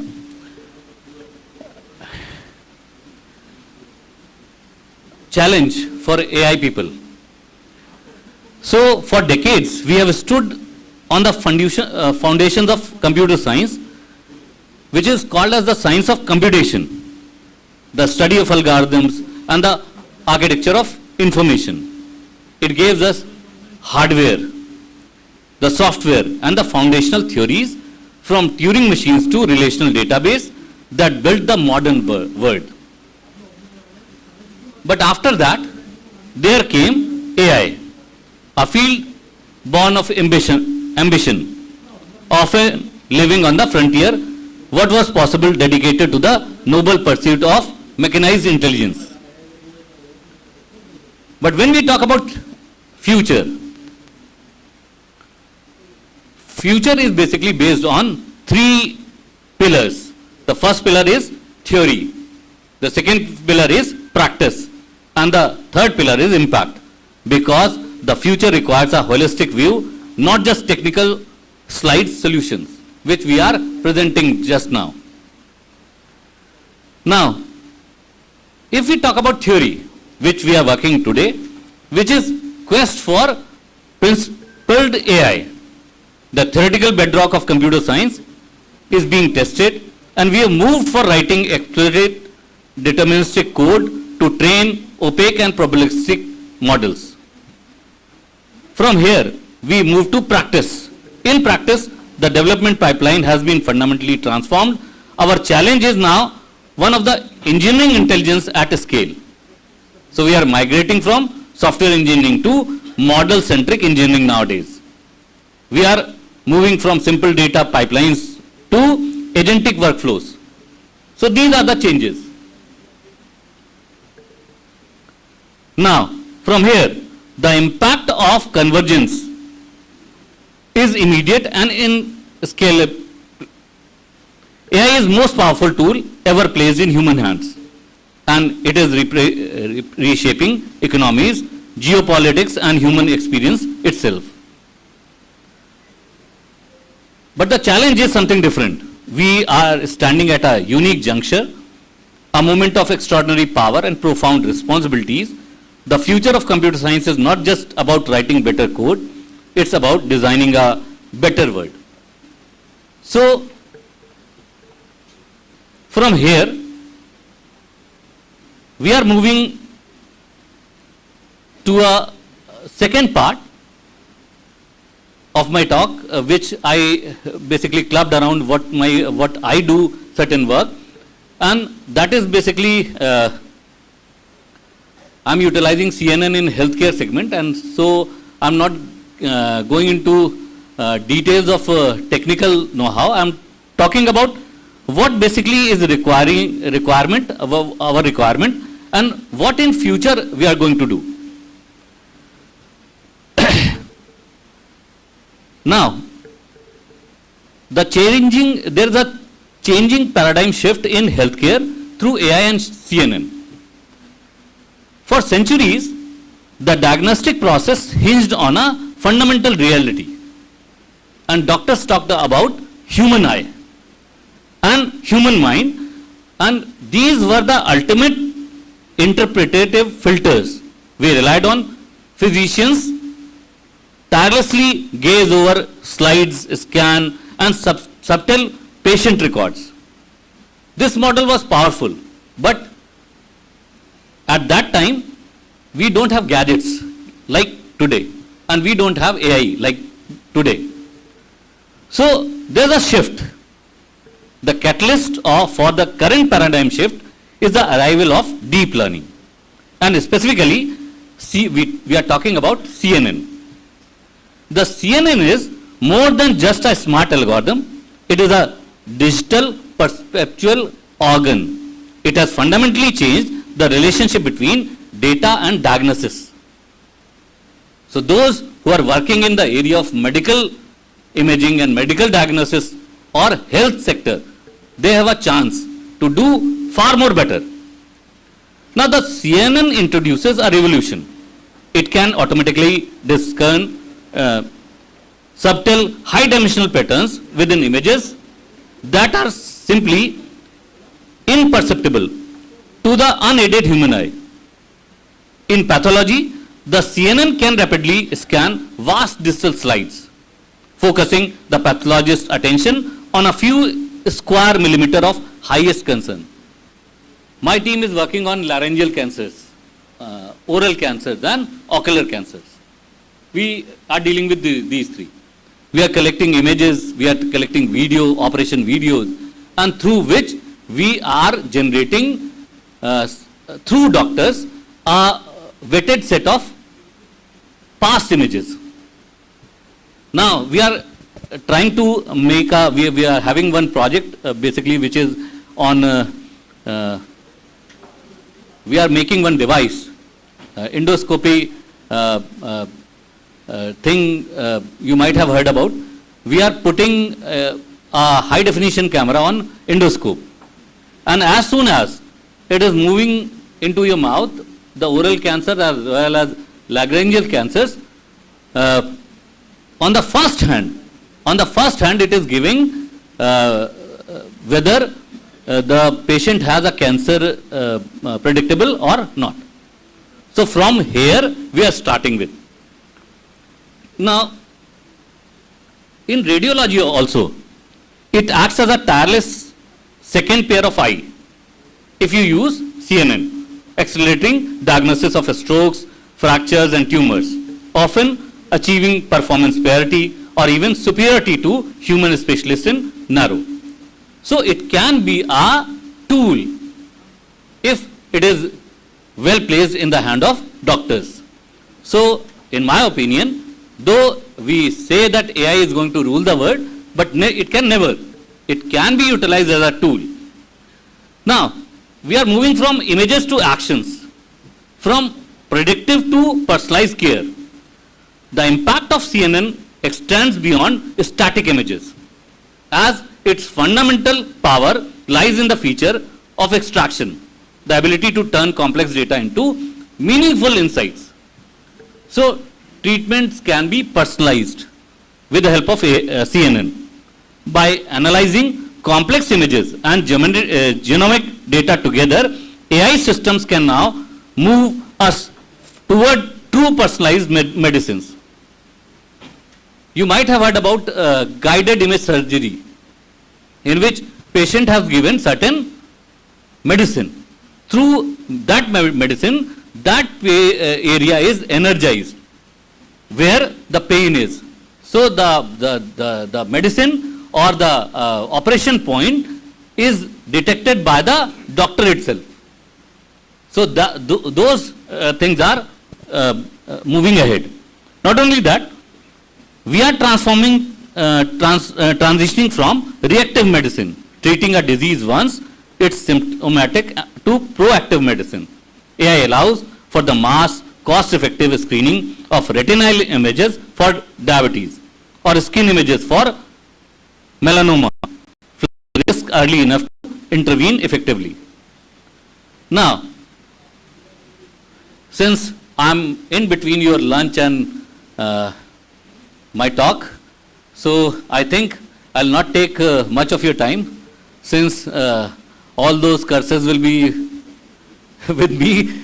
So I'm winding out with the future trajectory plans, how research is moving in near future. So as we look forward, the research agenda is very clear, driving us around towards a future where AI is fully interwoven into care sector, that is healthcare sector. And these can be effectively utilized when there will be a thing that is trust and explainability. Nowadays we are listening the term interpretable AI. So developing this interpretable AI, the black box is no longer acceptable. So clinicians must understand why the algorithms made its recommendation to fully integrate it into their practices and take accountability. The second thing, that is multimodal fusion, moving just beyond images. The next wave involves fusing CNN output with electronic health records, genomic data, and real-time wearable device data, that is IoT, to create a holistic dynamic digital twin of the patient. And the third thing is equitable access. Ensuring these powerful tools are not confined to elite institutions in the global north, research must focus on robust models that work reliably across diverse population and on hardware suitable for low resource settings, fundamentally democratizing diagnostic expertise. So things are changing. So our central, if I conclude it, our central conclusion is that the paradigm shift driven by AI and specifically the image processing of CNN is irreversible and fundamentally beneficial, but its success hinges on addressing the complex ethical and futuristic challenges we have discussed. Now, the key takeaways of my lectures are, from this talk here are, we can use CNN as a force multiplier. We can use new imperative, trust and XAI, and the CNN is basically going to be proactive rather than reactive, and the redefinition of human skills have to be defined. So in closing remark, we say that we stand at a unique intersection where technological capabilities meet the highest ethical responsibility.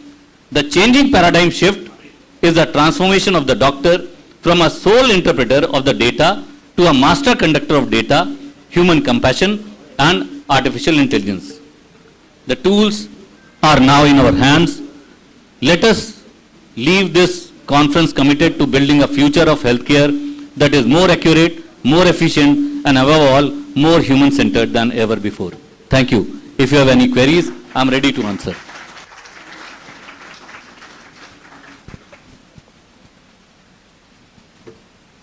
Any queries? Yes. Yes.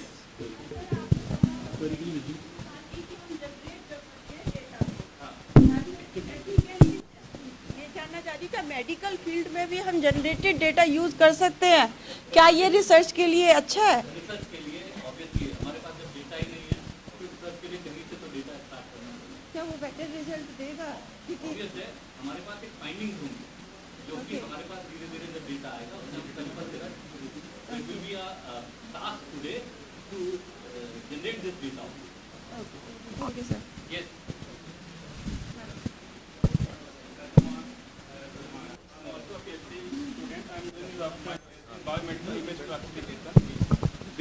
Deep learning. So as you told about CNN, but we have now using the versions of CNN. As we know that the father of the deep learning is CNN convolution neural network. But today now we using the VGG19, ResNet, DenseNet. Why means these type of networks are required?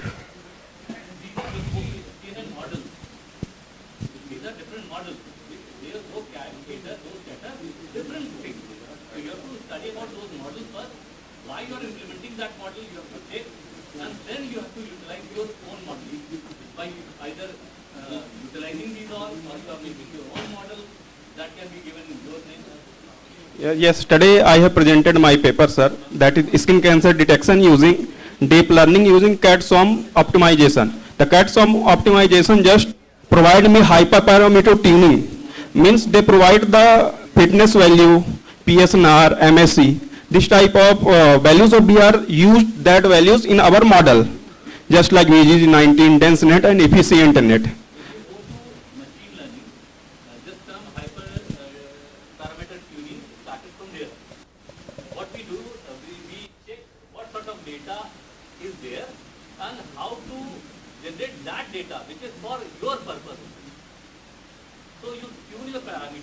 Accordingly, you have certain good set of parameters which you take and utilize in your experiment.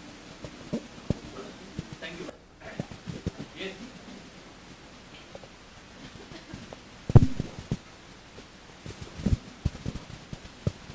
No more questions?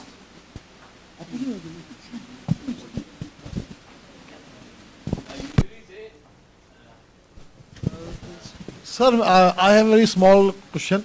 Sir, if you are using the augmented data for medical science, then it can happen that the argumented is argumented and some authenticity and some future may loss. So how can we overcome for these issues?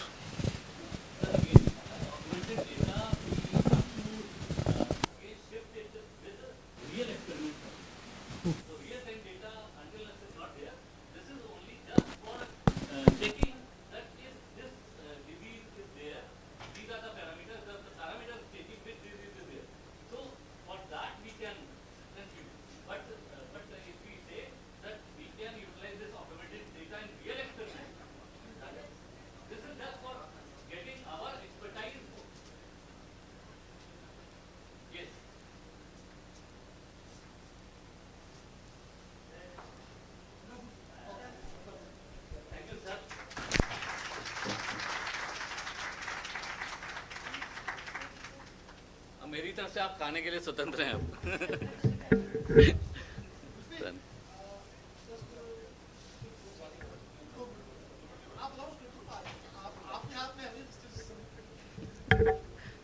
Thank you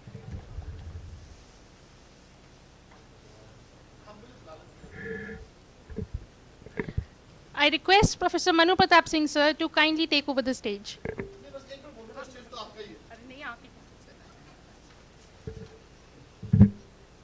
Sir, with your permission, may I speak something? Sir, thank you, sir.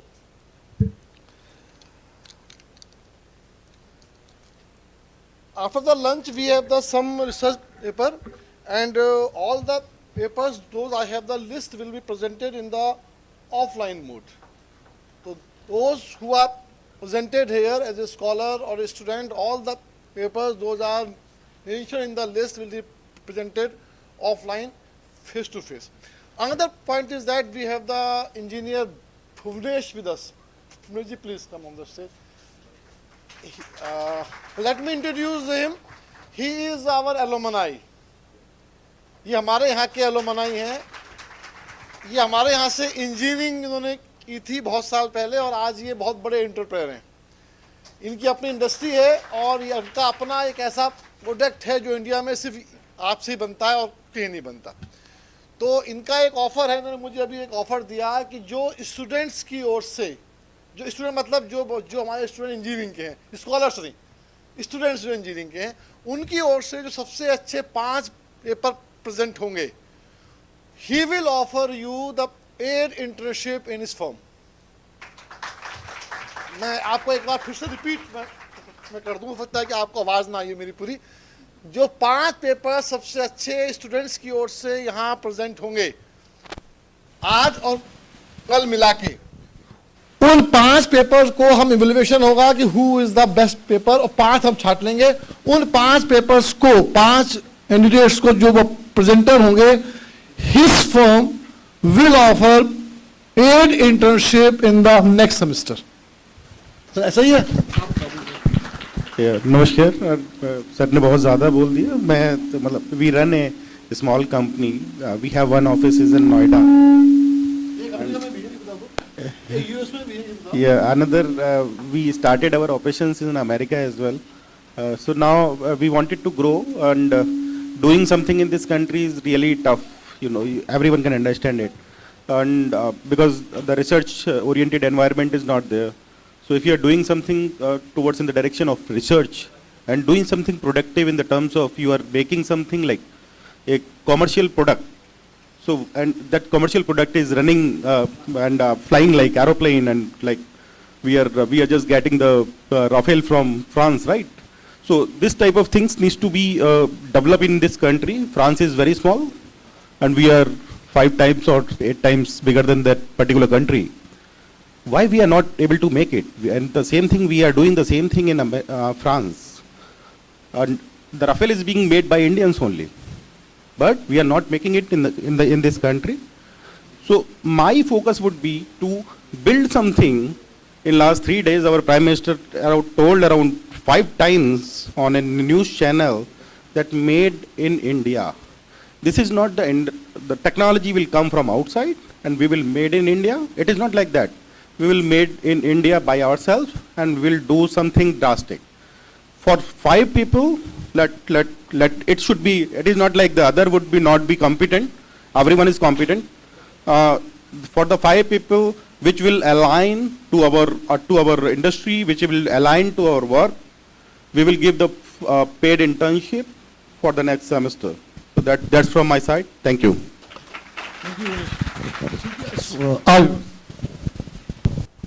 Thank you, Bhuvnesh, sir.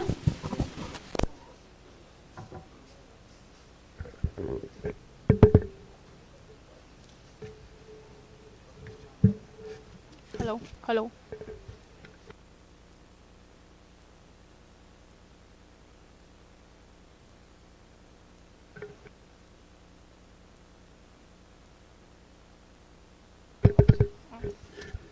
Hello. So I would like to thank Professor Puneet Mishra sir for an eye-opening session and giving insights of learning, intelligence and behavioral understanding. Your insights on how technology has transformed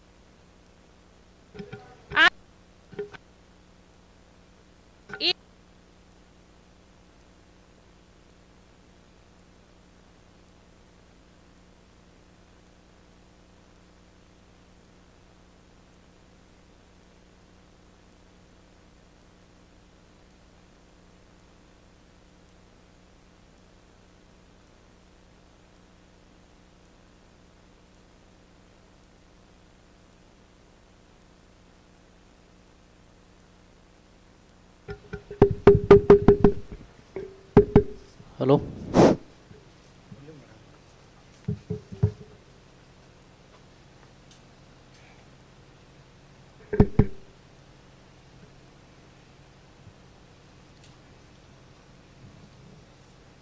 All the organizing members and faculties and students, thanks for giving me this opportunity to chair this session. In this particular session, our previous chairman sir, he gave a very good presentation, and his presentation included the historical development in the area of AI. He started with intelligence, then AI, and he also delivered the talk related to his area of research, mainly the research in the field of healthcare sector, and he told us about the data he is using, the multimodal data, and his team is using deep learning and other techniques for finding solutions. I hope and giving all the success in his research. Thank you all. And at the end, I would like to give a big round of applause for the nice audience. सुबह से बैठे हैं भूखे. Thank you.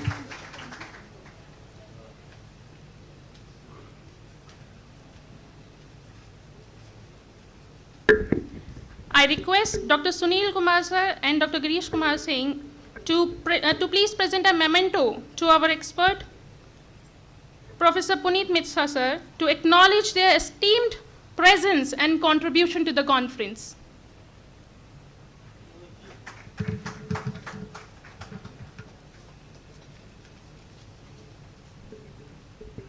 A great round of applause for a wonderful talk.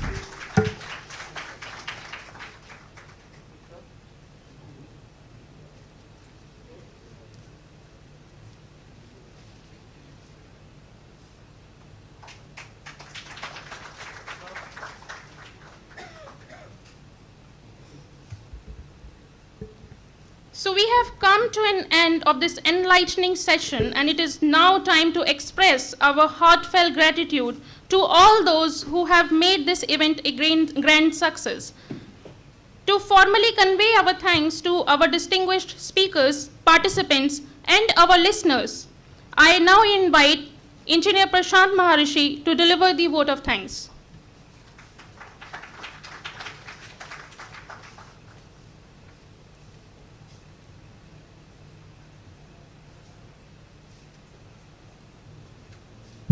Thanks, ma'am.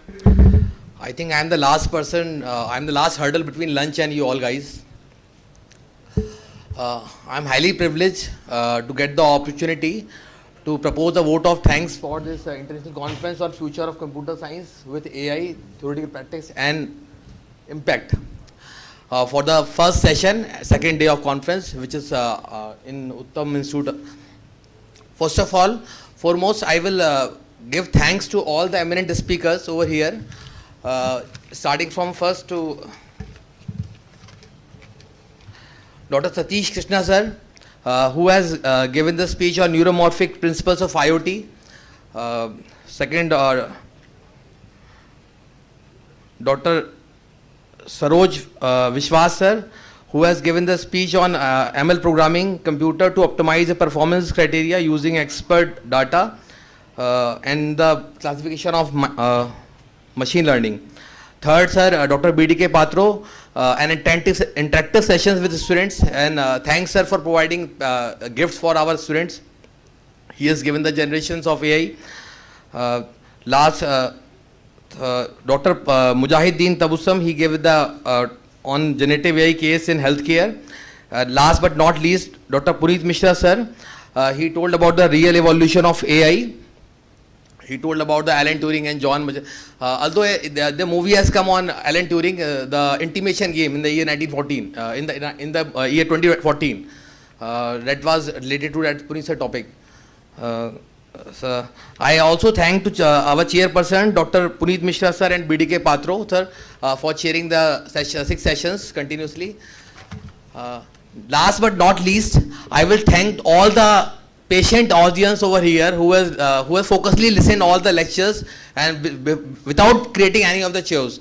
I thank all of the organizing committee members who are literally providing all the meaningful things over here, and the session is going keep and calm. The last one for the Institute of Uttam Institute, who have provided the platform for us for the second day of conference, and literally all the things are going very well for Uttam Institute. Thanks, sir.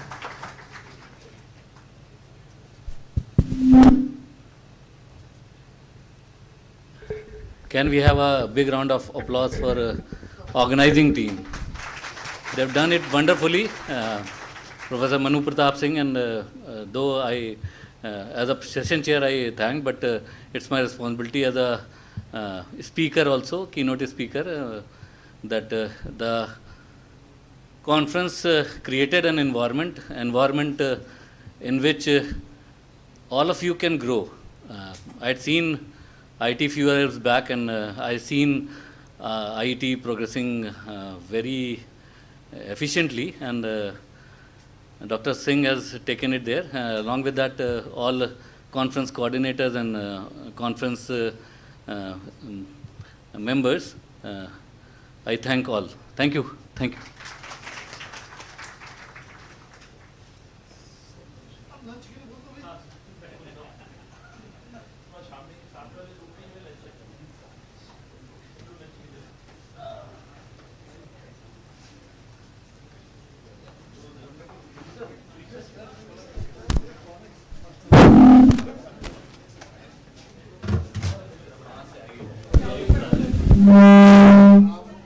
Hello?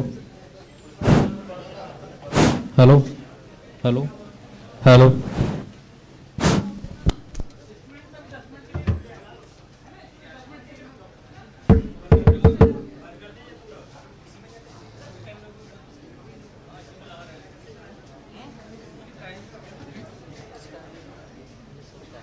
सरकार इसी में तो लगानी है, लगाओ check कर लीजिए, PPT copy मार लेना, पीपीटी कॉपी मार लेना, एक बंद तो नहीं किया।